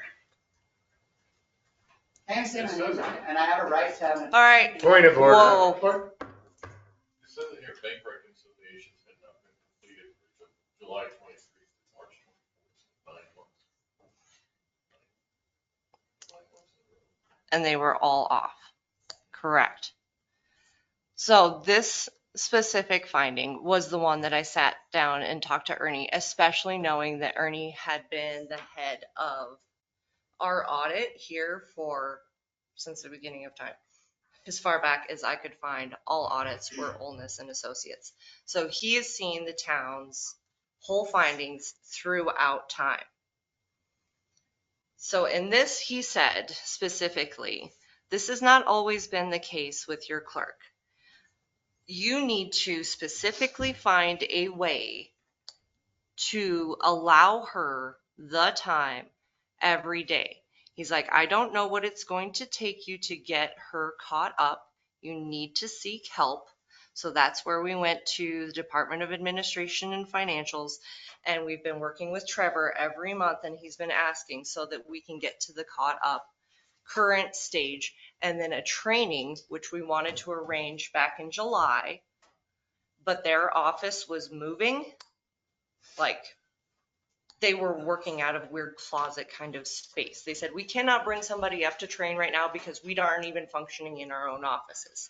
So as soon as we're done and you're through your budget, we'll have Ginger up and maybe multiple days and go through different methods. We have to see how she approaches this task and see if there's a way we can simplify it for her.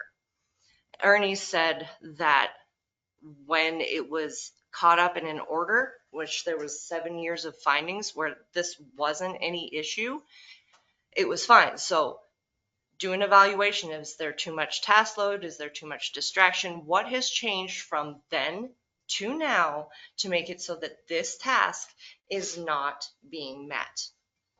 So that's when we sat down and said, okay, do we do a quiet time? I asked Ernie specifically, what kind of time would it take a clerk for a town of this size to accomplish this task if you were caught up?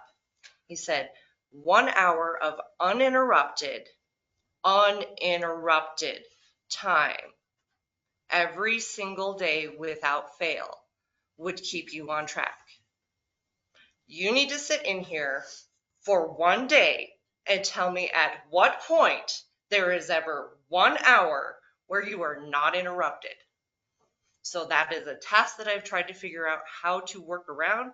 Ernie said that's the amount of time I expect this task to take. I'm like, 1 hour a day, that doesn't sound that bad. Uninterrupted, that's the part. I mean, the hours are already 10 to 4, right? So uninterrupted. Well, So that was the check. That was one of those ideas. Try it that way. So in the meantime, the 1 hour isn't my hang up. My getting it completely caught up is. So that is the focus. That is Trevor. That is me contacting the league's new service of Jody that used to be the clerk in Shoto, that now the league has hired Jody and is considering a second clerk just to help out because these findings are not, well, cash reconciliation, audit findings where people are overwhelmed basically are showing up or they don't know how to do their job. The league is like, we recognize this. We want to help you. We're hiring clerks to help. So plan is Trevor and Ginger work back and forth between emails that I'm threaded into all of them to keep an eye to see how close we are to our catch-up point in cash reconciliation. As soon as the catch-up point goes, this is the point where we go, okay, from this time to this time in the day, Brenna's in charge, Ginger's doing cash reconciliation. As soon as the reconciliation is done, then in theory, it goes, here's to Brenna. Brenna, this is your uninterrupted hour to double check that the reconciliation makes sense. Does that all sound like the most legit plan? Because that's cross training, right? Yeah. I have a couple concerns on this. Number one, I understand people get behind. I'm always running behind. The thing that I worry about is if the cash reconciliation is not done for several months, what legitimacy does that put towards our quarterly statements when we get them? Because now our quarterly statements are all jacked up because the cash reconciliation isn't correct. And the audit, not the audit finding, what we found in it, the section that bit us the hardest was in utility billing bounce checks, basically. Not the actual check that was bounced, but ACHs, because that was an automatic each day. And we'd set up this new system. And I don't think we'd understood the entire pitfalls of our new system with ACH payments and when they bounce. And so that came out of the bank, but because we weren't having that hour every day, we weren't catching those for 3 days or 4 days or the end of the month. Yeah. So yes, this is, of all of them, this was the top priority and this was the most aggressive action plan item with Trevor, with creating 2 backups to fixing the problem and creating a system then. And then not until next spring will the next clerks convention come up to have Brenna in training, but we're trying to figure out how to have deputy clerk into a training program too. But if Trevor finds that there's a method in Ginger's process that could be simplified and made better. I didn't want the deputy clerk to be trained and then untrained. Does that make sense? Or I have a hard time unlearning something the first time. All right, so as we sit here today, how close are we to having it reconciled up to date? We're still behind. I mean, Like a week, a month, No, we're at the, and I'm not criticizing, I just want to know so we can work the problem and fix it. Months, plural, months. But I am sending reports up to Trevor. He's Mhm. looking at what is completed so far. Right now, they put a hold on it until they told me to take a break from this and to finish budget. Yeah. Could that be why some of the actuals changed in the budget? no, we found the answer to that. It was the one check. Okay. Yeah. And it was from trying to- 2 different spots because part of it was, the actuals changed in buildings and facilities. The check when I was thinking about it was for the sidewalk, but part of that check was also for the building itself, for Eric's I pad was just back here. wondering if that's Where it was. was tying into that. And I made notes on that. That has been corrected, but I had to cancel the check in June. Uh-huh. The check was written in June. So I canceled that check, that claim. Mhm. And that's why it showed up different. Unfortunately, the company that it went to didn't cash the check. So put a stop payment on it just in case. And then redid the claim and the check in August. And then it showed up later. So that is our plan. We can add to the end of the month report, the progress report on that. Again, I'm confident with actual help for Ginger in a different training method, we're going to see the results that we need. I don't think the 4-day conference is necessarily like the one great answer. That's been our resource up until this point. Is there a technology out there that could help with this? Like bank feeds going directly to the general ledger? I mean, I'm just trying to solve the problem any way I can. Right now, I think the best thing is Trevor is a former auditor. Mhm. So, I mean, he has said he's got some ways he believes he can do this much simpler. That we've overcomplicated it and then made it. Yeah, I mean, usually when you overcomplicate things, it takes longer, so yeah. Exactly. So like. Trying to use the tools I've seen themselves. like what, and I know nothing about the cashless, so I'm just trying to offer some good advice, but I've seen Brett trying to reconcile the stuff that Brittany set up. And like, I think there's gotta be a report. And that's the other thing we were looking at. A report that comes out to make it so much easier. I mean, how can you balance when 6 payments go in one day? And there's just a list. It's impossible to try to match those up. That's an impossible. There is a report within the system that breaks out your $564 payment was made up of these 5 people paying their bill. Yeah. It is in there. And it also should email and did when I was here if payments were returned, non-sufficient funds. There was an email that was sent out every single time that happened, which wasn't a lot, but it did happen and it would be sent in an email. But I believe Brenda has found that report, the ones you've been using. That's just, not It's not. It's not. No. The BDS report you're Oh. using. That's the Oh, report. yes, yes. So that was just a couple weeks ago that we figured out. To go to the judge's office an hour a day. And for quiet time, everybody knows how busy the office is. So that's the current. So the town's in contact with State Financial. We're working with Trevor consistently. We were on about once every 2 weeks. Well, there's some of them that were quicker in July and the beginning of August. Well, in August, we were working on like this budget overspent. Yeah. In the health insurance and whatnot. That was the portion with Right. that we were working on. That they're hoping to clean that up because it ended up not really being an overspent item. It was something that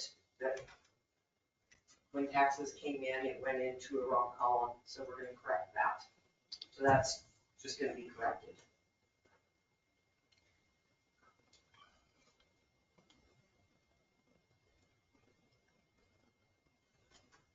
So that was that finding, but I still think it was a good learning finding where there's a correction that's going to be made because it wasn't actually overspent. It was how we entered the numbers and where we entered them. So do you think, knowing that this finding was here for the last 2 audits, that by the next audit, we're gonna be caught up and clean? Yes. Under cash reconciliation? Yes. Yeah. Or the, okay. I absolutely do think we're going to be. You're on the right path, you're going down the right road here. Okay. And so the over budgets, our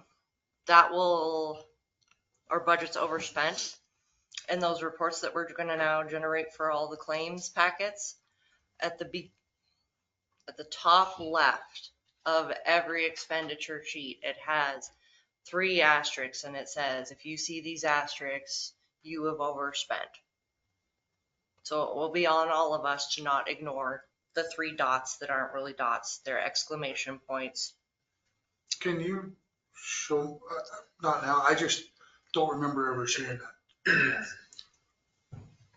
If you even look at the one that's in our current claims packet and in our packet, that document, right now, did I print it? No, I didn't print it because I was like, no, I don't need to print that. It has it on there. Does it? Okay. So if you look at this month's packet that is online, the claims part, it doesn't have our big chunk, but it has the overview of each line item. If you look at it, every single item is starred. We all know why, but it was a good, like, hey, you're overspent in every single one, but maybe pay attention once you adopt the budget to make sure that these stars are not anywhere on it ever. Okay, so good with 2023 2000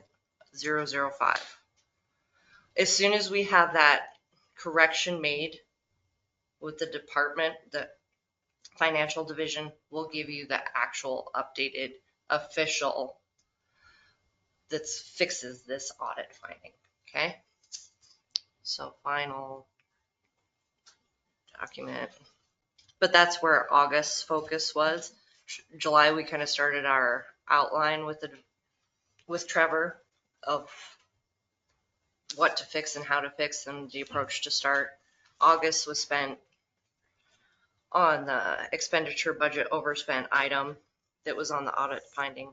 And now we're on to finding number 6, which is the bidding criteria. So for the purchase of any automobile, truck, other vehicle, road machinery, apparatus, equipment, and other supplies for construction, repair, maintenance in excess of 80,000, you have to go out for bid. So this particular finding fact came right around our water repairs. And in that, do you have those packet ones that oh, never mind. I'll send them to you. So from that claims section, we had 6 different projects. Not all of it was the water downtown. We had the road cuts, which were one job. It all got lumped into one. And it wasn't one project. There was actually not 6, 5 different projects. They should have been billed out and paid separately.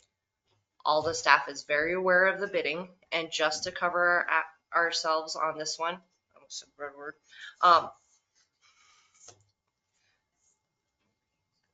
Because we brought it up, we asked if they're going out to bid, and so didn't you like lower the price, the bidding price for us?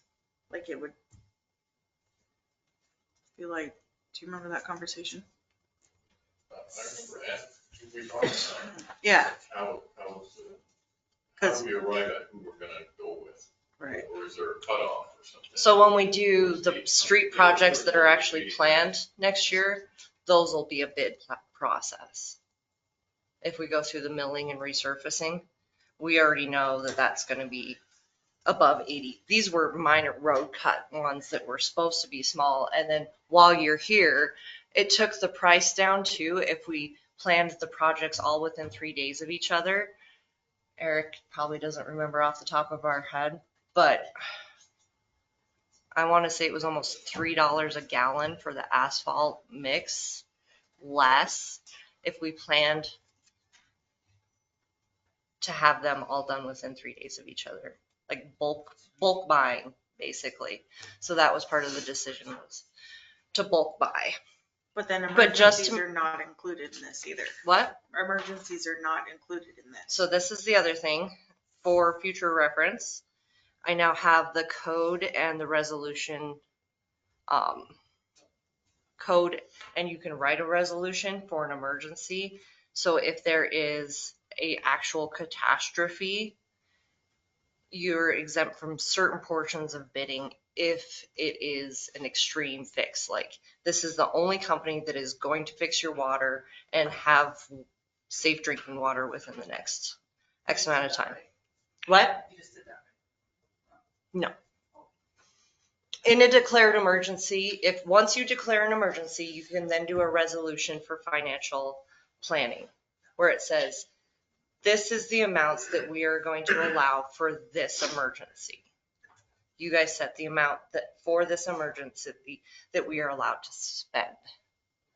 So we now have that section in Montana code. Maria found that for me and was like, hey, you should have done this. I'm like, I should have done that.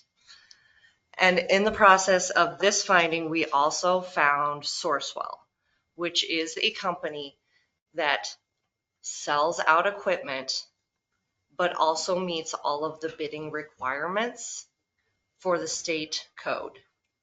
So Eric can now use Sourcewell as the site, and we are ensured that for all equipment, it meets all bidding requirements.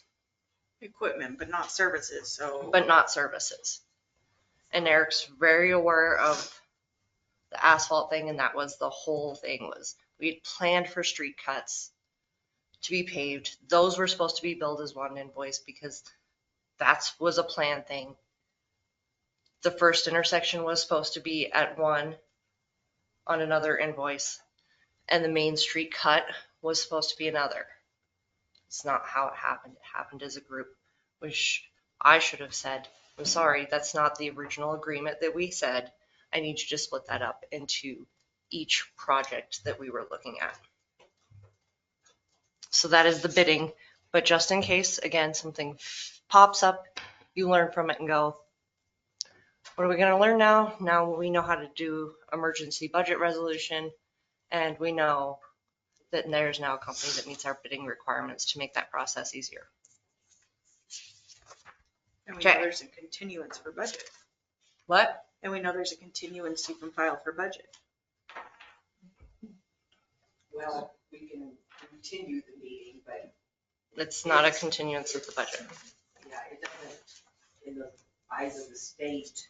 Mean any, that we met the requirements for time. And extensions, there was talk on the listserv today about trying to get extensions.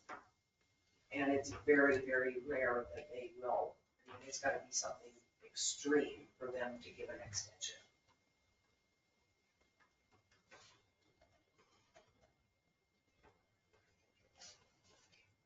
Okay. So any other under bidding.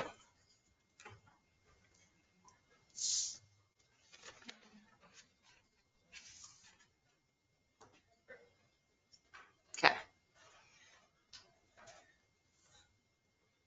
Last one is the excess vacation leave. So in this, there was multiple employees that were over in their vacation. I've had discussion with all of those. John has used some of his, most of his. Karen has used most, or is using a good portion of hers right now. The next two that that have to be planned for are Ginger and Eric. In Ginger's process during budget, the intermediate was that we were taking vacation time. She is using vacation time at every pay period.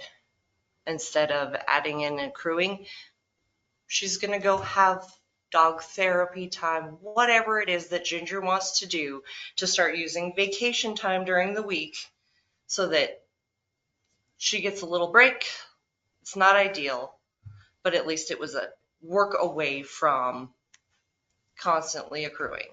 I've also asked for an official vacation time notice from Ginger and Eric as soon as our next water license person comes. As soon as the licenses are transferred, he is scheduling his vacation as well. Oh my God. What? What is he doing? We talked about this. Don't talk. Let's just.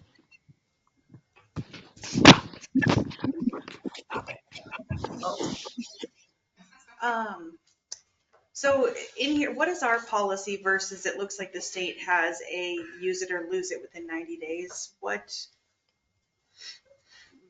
is that? Last calendar year, the access was accrued. So our policy is in line with Montana code. So if it's use it or lose it within 90 days, how is it possible that Ginger has that many hours accrued? It's never been followed, is what I finally have come to the conclusion. So who does that fall? I mean, never all back, of us, way back in the year. Me, well, this last was over 2 years. It's not just you. This was accumulated more than 2 years ago. This is probably 10 years worth of time. So I don't understand. If it's in the state book, then that's how it is, right? I mean, I don't understand why it was not. I mean, that's policy. That's policy and procedures. That's what your Bible is. I mean, I don't. Yeah, that part just doesn't make sense to me. And I'm not blaming this on you because, like I said, I know it started accumulating way back when, but. And probably for the same reason that, like, it's good that we're having this discussion now. Did you guys do this before now, Corey? Did you sit down and do audit ones and I guess during audit findings and go through each of them and do the thing? We have in the past, yeah. So was there like an action plan for each item and or anything? I mean, was there this is literally input you from the use commission it at or that you point? lose it. I'm not understanding why you need an action item for you use it or you lose it. Isn't that like built into the software or something? Like it should be. Yeah. A toggle button. You quit accruing when you've reached 24, so 48 days of vacation. Yeah, I mean, literally, it should be part of the software. It's in a way stealing from the town and the taxpayers to have more than what is in the policy and legal to MCA. For sure. Yes. You're right. It's not on us. We don't see any of this. We don't know anything about it. Employee management. So that has been my action plan of there was. I appreciate that, but has it stopped accumulating? Ginger's doesn't accumulate and we're trying to use hers up. Eric's is still accumulating and that water license should be next month. And how is it still accumulating though? Does he fall under this exact the 90 days in the calendar year? I'd have to pull his up. I know he's got to be close. Because if he's still accumulating, that would make sense. Whereas Ginger, I mean, shouldn't have been accumulating for the last 3 years. I don't. She's not accumulating anymore? Is that? We're using, Right, so but I mean. no, No, yes. No, yes, you've been using, How? But how- using. How? Right, so how? I mean, truly, how? And did the auditors even question this when they looked out was there a report printed that said, well, yeah, because they know that 2 employees had accumulated vacation leave. So they looked at all that. Did they correct. question how the heck did this number get so high? And it shouldn't be that high. It Right. should have capped and then stopped. So they didn't ask? The auditors didn't? They asked for the reports on how, Right, so everybody should have known Oh, No. they're over 20 years. On the years, so, yeah. okay. on the year, okay. So So with maybe- that in mind, that was my next plan, was how do you address it? Karen's taking hers. John took his. And then everybody in town said, wow, we apparently don't need a cop. He's not anywhere to be found. Oh, wait, what do you want? Do you want him to take the thing and actually meet the recommendations or not meet the recommendations? Well, So should there not just be for that, I'd like to say that if we're going to bash people for not being here and actually meeting this, let's not bash them for taking vacation. Okay, but I'm just saying Wait, that but this is, let's go back to the original. yes, if this is in Montana code and built into the software, how is it accumulating?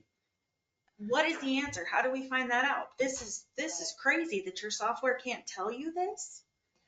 It can't. I mean, so it's getting overridden and somebody's doing a no-no? I mean. No, How do you know that?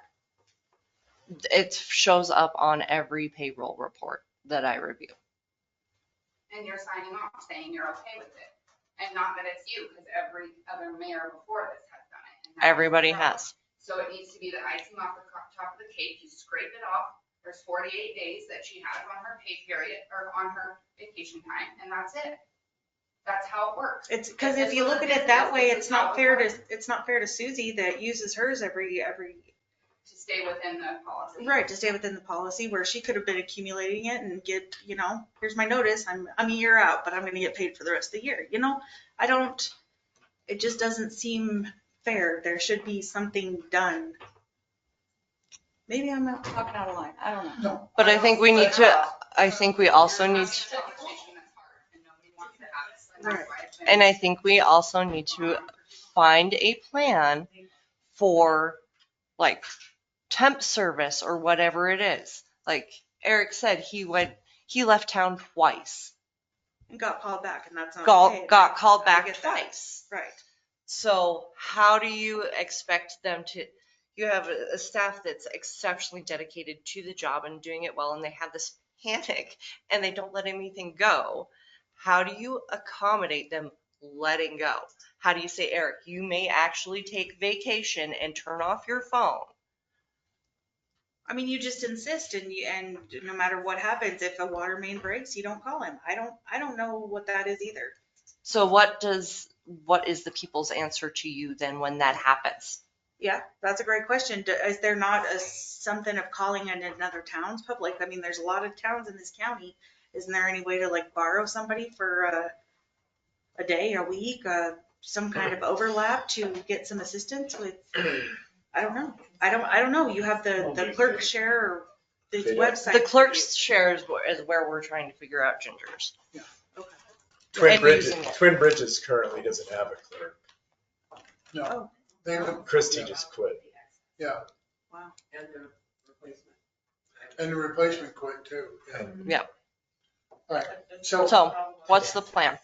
What's the ideas? This is what I'm hearing. I understand that this is a problem that's taken several years to develop. And I understand why it's happened, because Ginger has not taken her vacation because she's felt responsible to be at that office because there's been nobody else to do it. And I can appreciate that. I 100% appreciate that. But going forward, we have to fix it. Especially if it's state law. And yeah, so we have to decide how to fix that, knowing that Ginger for the last 5 years has worked an extra 2 weeks that she probably shouldn't have. And we have to take that into account here somehow. I don't think that we can ever, go over that 48 hours ever again, but we have to figure a way to get this down equitably. And I don't think just cutting 90 to 48 is the right choice here. But does the 90 keep accruing? No, it shouldn't. But I think it is. It is. But it is. I think it is. Yeah, well, then that has to, but I understand how we got here, and I can see where the past mayors have said, oh yeah, I mean, we need Ginger here every week, and she didn't take a vacation and just signed off on it, and the monster just gets bigger and bigger and bigger over time, and pretty soon, once the monster gets too big, you hide him in the room and try not to look at him for a while. So I understand how we got here, but let's add, the 4 of us or 5 of us here figure out how to get, number one, we can't queue anymore. And number 2, we gotta figure a way to go from 90 to 48 and have some recognition that the last couple of years Ginger's worked a couple extra weeks for us. We're closed on Fridays, right? You're closed to the public on Fridays. Can Brenna man the desk for what she can do, and Ginger can take Fridays off for the next however We long? talked about that too, and we wanted to get through the budget prep. Right, but if you keep making but, I know. I mean, yeah. So there's even regarding, I talked to Ed about a future agenda, and I was like, he's like, well, your clerk just writes it. And I was like, what? No, clerks don't write agendas. Apparently everywhere here else, they do. That was one of those immediate tasks that when I came in, I said, why is Ginger writing the agenda? What can I do what can I take off her plate so that the time she has is more focused on these things? So apparently in all of Ennis's, in quite a few of the last histories of mayors, the agenda that you see in front of you was not actually prepared by that. We need to figure out what we can do to anticipate our needs ahead of time so that it's not. Ginger has an amazing ability to drop whatever she's doing for your long sheets for the last 5 years. My question on this, you see what I'm saying? I think, so I how think do you? A lot of this could be resolved with pre-planning. Pre-plan the agenda. Maybe it's 2 or 3 weeks out instead of, for us, the week before, the Monday of that week. I feel like, yeah, just pre-planning some stuff and So a big calendar to really pre-plan what's going to be happening in next month, next week, or well, you already know That's what's it. going to be next week. It's at the top of Whitefish's budget is fiscal year 2025 mayor and city council goals. And it just runs through forward that what to all everybody. they're gonna do. Yeah. I mean, I think if we could have the agenda line, I think it would help. I don't know. I think as far as the excess vacation and stuff, there's multiple facets to it that we can do to make it better, that we're going to have to figure out how to fix and then prevent. Most of this is coming from it being piled in areas, backlog of stuff. You see what I'm saying? And too much for one person trading Brenda into some stuff. Maybe it's one of those things where all the agenda items, instead of me sending them to Ginger to post to put together, I sit down with Brenna and we go through a training on how to do that. And now that's Brenna's. Do you feel at this point in your training you have spare time to be able to help with agenda stuff? Yes, I do. Okay. And how to upload them into the drives and everything else. And she was helping me with all the planning board stuff, so. Utility billing doesn't require 8 hours a day, 5 days a week. Okay. So we should absolutely be utilizing that time then and So I've been get her trying to, trained. again, one thing at a time, and she's gotten where I think she's feeling pretty comfortable with utility billing and portions of it. And then start adding tasks. But I think the agenda might be one of those, but then any extra documents and stuff that we ask for. We all have that short expectation, and Ginger is actually really good about turning those documents around like instantly. Right. So, sorry, just another random question because we are here and still accumulating. Does Ginger have to be at these meetings? I mean, It is in her job description, yes. Because Okay. she's So does requested Brenna not. have to be here for these meetings? Yes. Someone's gotta take notes. But that can't be Ginger. So It actually two people says in to- her job description that she's required. It's one of the few job descriptions that says it is the only job description that requires. Yeah. So it's not in Brenna's job description? No. So. Because then When I Ginger would have to started- go back and type them and everything afterwards. So it's like another. Right, essentially stealing, not stealing, but paying two people to do the same thing is what? Not necessarily. Inefficient. I don't know. So if that's another thing, then you change that in the job description and. She doesn't accumulate vacation by sitting Oh, But it's 3 or 5 overtime. hours of It's work that overtime. She's not able to do things that maybe she feels was more important, like reconciling or claims or whatever. Right, and it's still overtime for her being here, right? It's not a Correct. salary position, so every 4-hour meeting. Using vacation hours, I've had no overtime for quite some time. Okay. But we're still accruing a whole lot with these 4-hour meetings, but yeah. You would have to stop if it's state law that you can't accrue.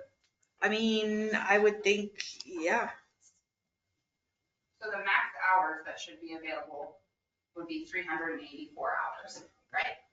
Right. 48 days times 8 hours a day. Mm-hmm. How many hours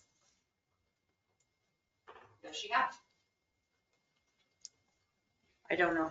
Sorry, I wish I knew. I don't know that. I can pull the full hour report. I mean, it's close to 700, right? Yeah, it's like You know, 680. so I think. let's think about, we're talking budget, that's a lot of hours, that thousands of dollars that are being budgeted for Compensated compensated absence, absences. Which right. people have been asking for, and it's not been clear and transparent for years of what compensated absences really mean and why those numbers are so high. There's 10 grand right there. That shouldn't be there because it's against state law for it to be there. State law says 384, which is a lot of hours. That's an amazing amount of hours. That's a lot. That's a month and a half, And so I guess, you know? And that's why If John took a whole month and Karen took a whole month because it's multiple departments. but it should be spread out. But it should be spread There's no out. reason it should be a whole month at a time. I mean, family vacation will take a week. Holiday will take a week. Yeah.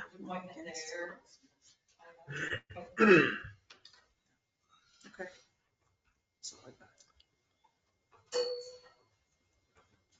But the bottom line is that it's over and that needs to get fixed, and nobody wants to be the bad guy that says, hey, you go down to 384 because that's the max, and that software should have stopped accruing you at 384. Nobody wants to be the bad guy that says that, and that's why nobody has done it. Well, it's time because that compensated absence counts us against us in the budget too, right? Yes, it's budgeted for. Yeah. 700 hours, that's 87.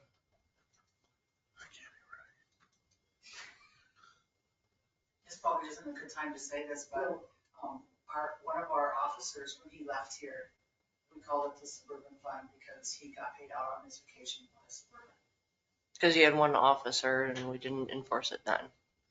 That's how long it's gone on, I'm just saying. But we called it suburban fun. See what around. So was it, so I guess my question would be, was it Montana code annotated back then? It's been. Yes. We're just breaking the law.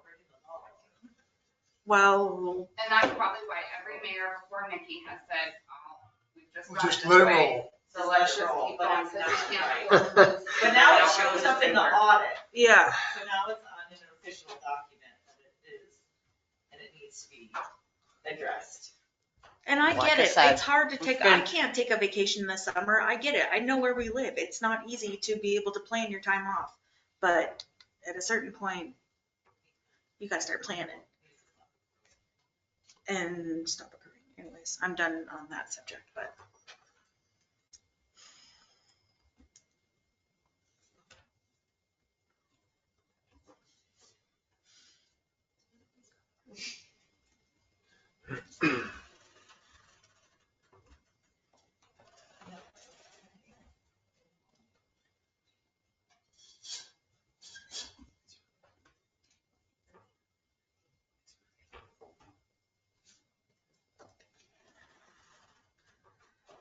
Has there ever been a payout of vacation time to an employee?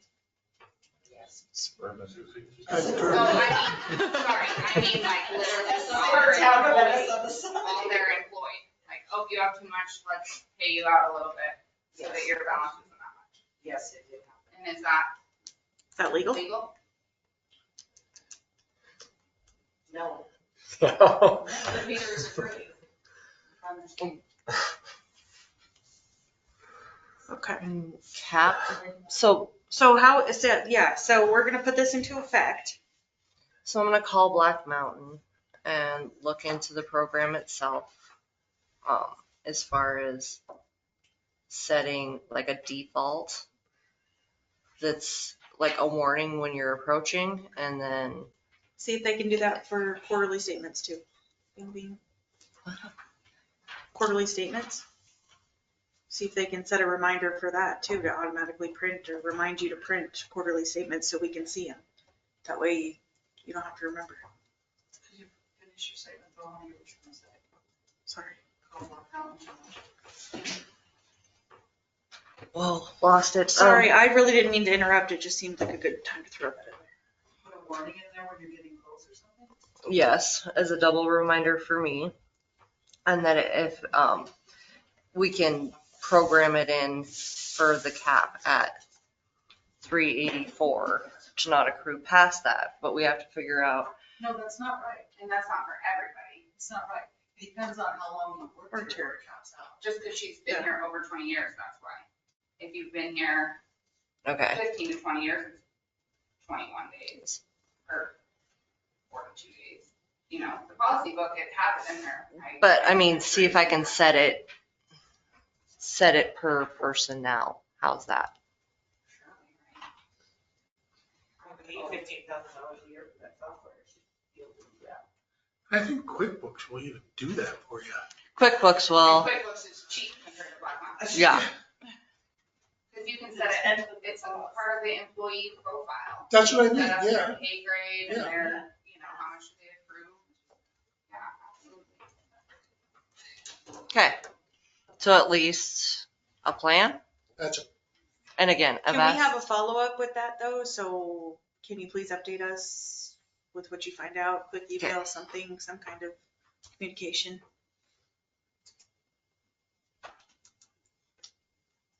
What town did you Whitefish. pull up? Whitefish. Never mind. I don't mean to say that bad, but doesn't Whitefish have a city manager? They do. Okay. And a resort. So, tax. and a resort. Not to be mean, but that's not realistic in my world. There's somebody that is getting paid to be there 40 hours plus his compensated absence to create that document. Yeah. I get 30 hours a month. What do y'all get? 200 is what, That's their pay. There, and that's for 3, 4, 5, maybe 6 meetings this month? yeah. It's 150 and then 50 for a second meeting, and then any meetings past that, it's not. It's not, but even if they vote for their own pay raise, they can't have their own pay raise, which makes sense. It's for the next guy. And yes, have been keeping track of my hours for these two lovely ladies for local government review, because 30 hours a month is not even close to what I spent. It's about 30 hours a week, so I don't sleep much. So maybe that resort to city manager thing would be a great thing. Okay. Yes, ma'am. Commission reports, go.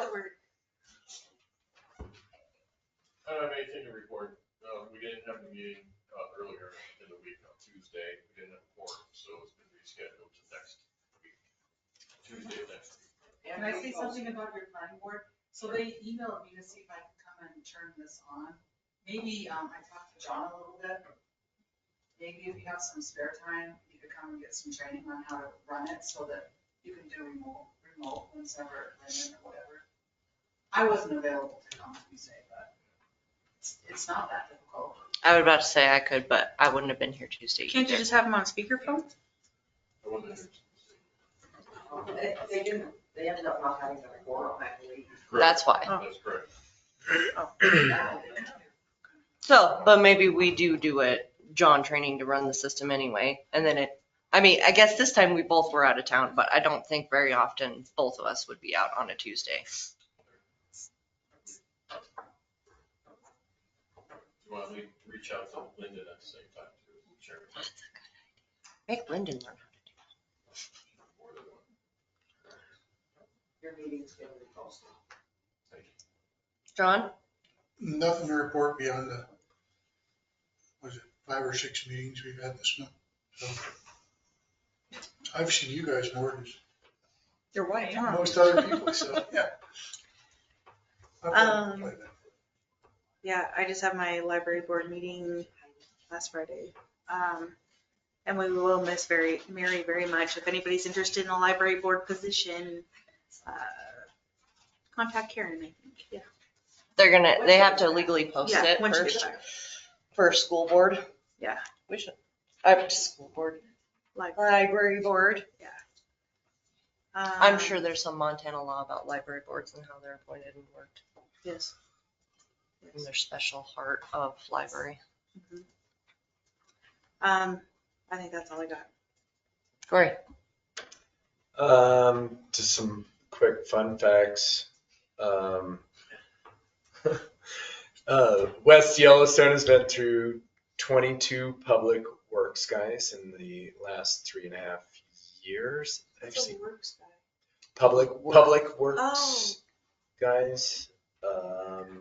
Staff, I think, would be the appropriate political term that you're looking for. Staff. Is it because of the snow removal? That would make sense. It's housing actually was the big thing, and cost of living in West Yellowstone. They have a resort tax, so they should be able to pay their health. They're working on putting like modulars on slabs, like some relatively simple housing, like the school has done. So, yeah. Where's that at for?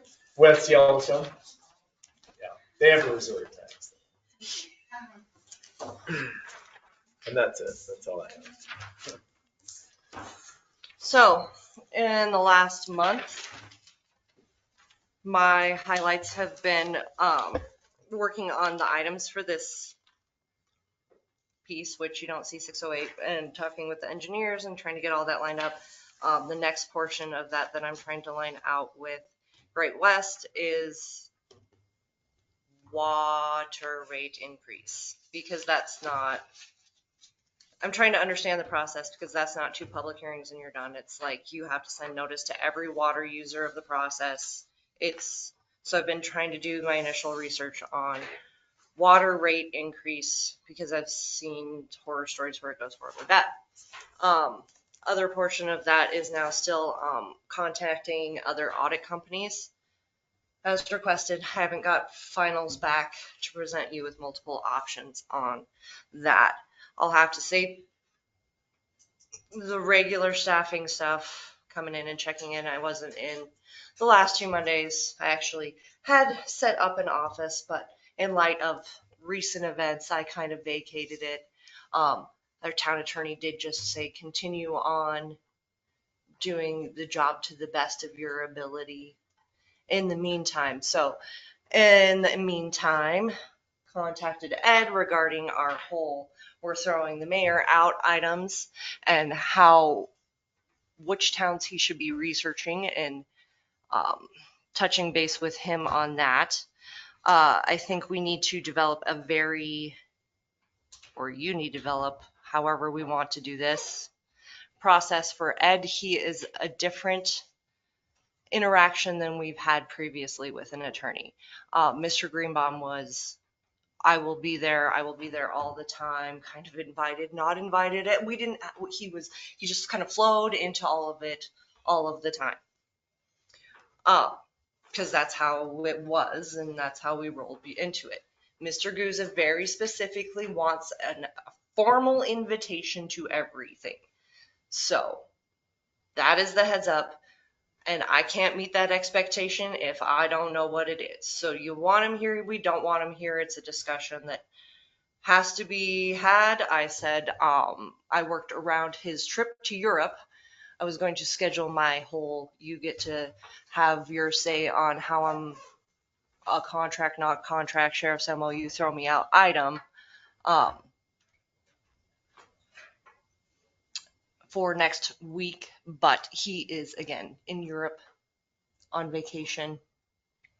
So that won't be until the 26th when he is back, because I said that the town and its people would probably appreciate their attorney being present for that item.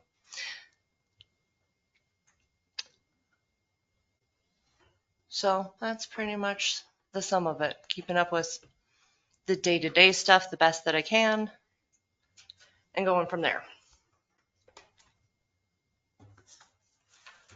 So the next time somebody wants to comment about me suing, remember that that was my action that kept me from suing at the first meeting.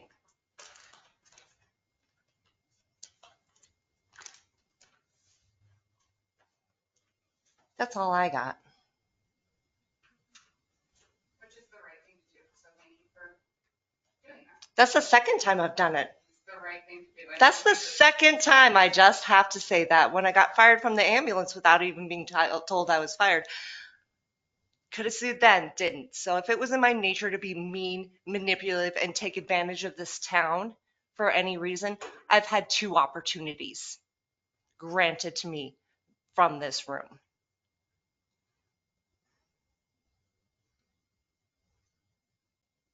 And you wouldn't do that because you want what's best for the town. And that I will thank you for. That's the right thing to do, Nikki.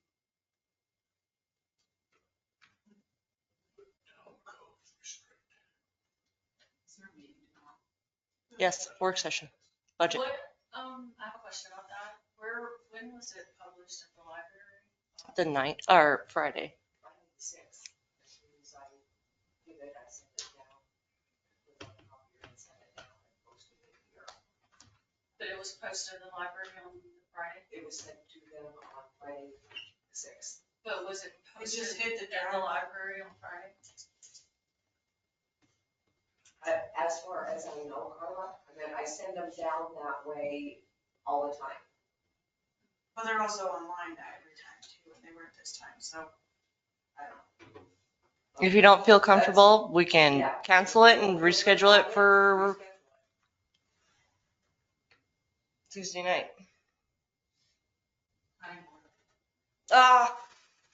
Good catch. Monday night, Wednesday night, Thursday night. I don't care. Okay, Wednesday night, Monday night. No.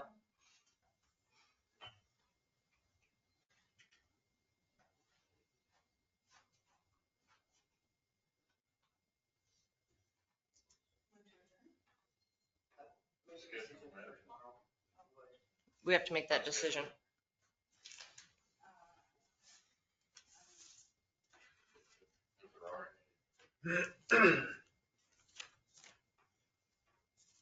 So for tomorrow, that's a yes, no.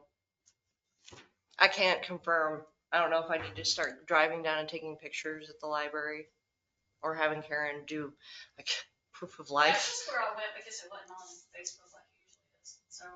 And it was not, And you didn't down see it there? or what?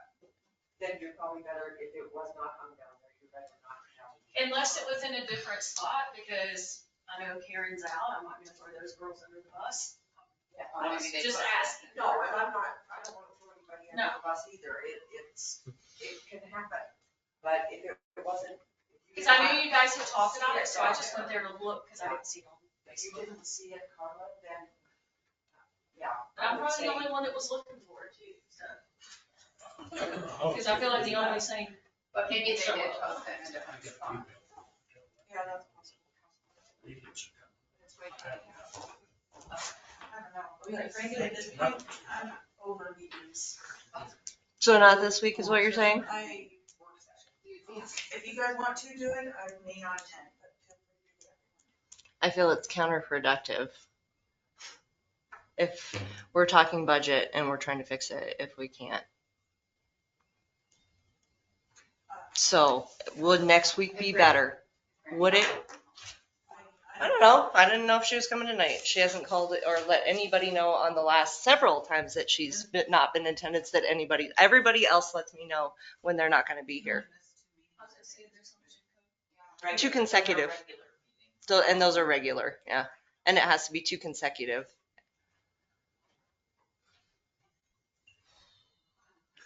Your call. He's looking at his phone. Well, I'm your call. Next week's fine, more or less. Yeah. Do you want it Wednesday or Monday? Next Wednesday. Okay, Corey made the decision. Thank God. I love decisive. Okay. Okay, reposting it. Are you doing it at 1:30 again, or?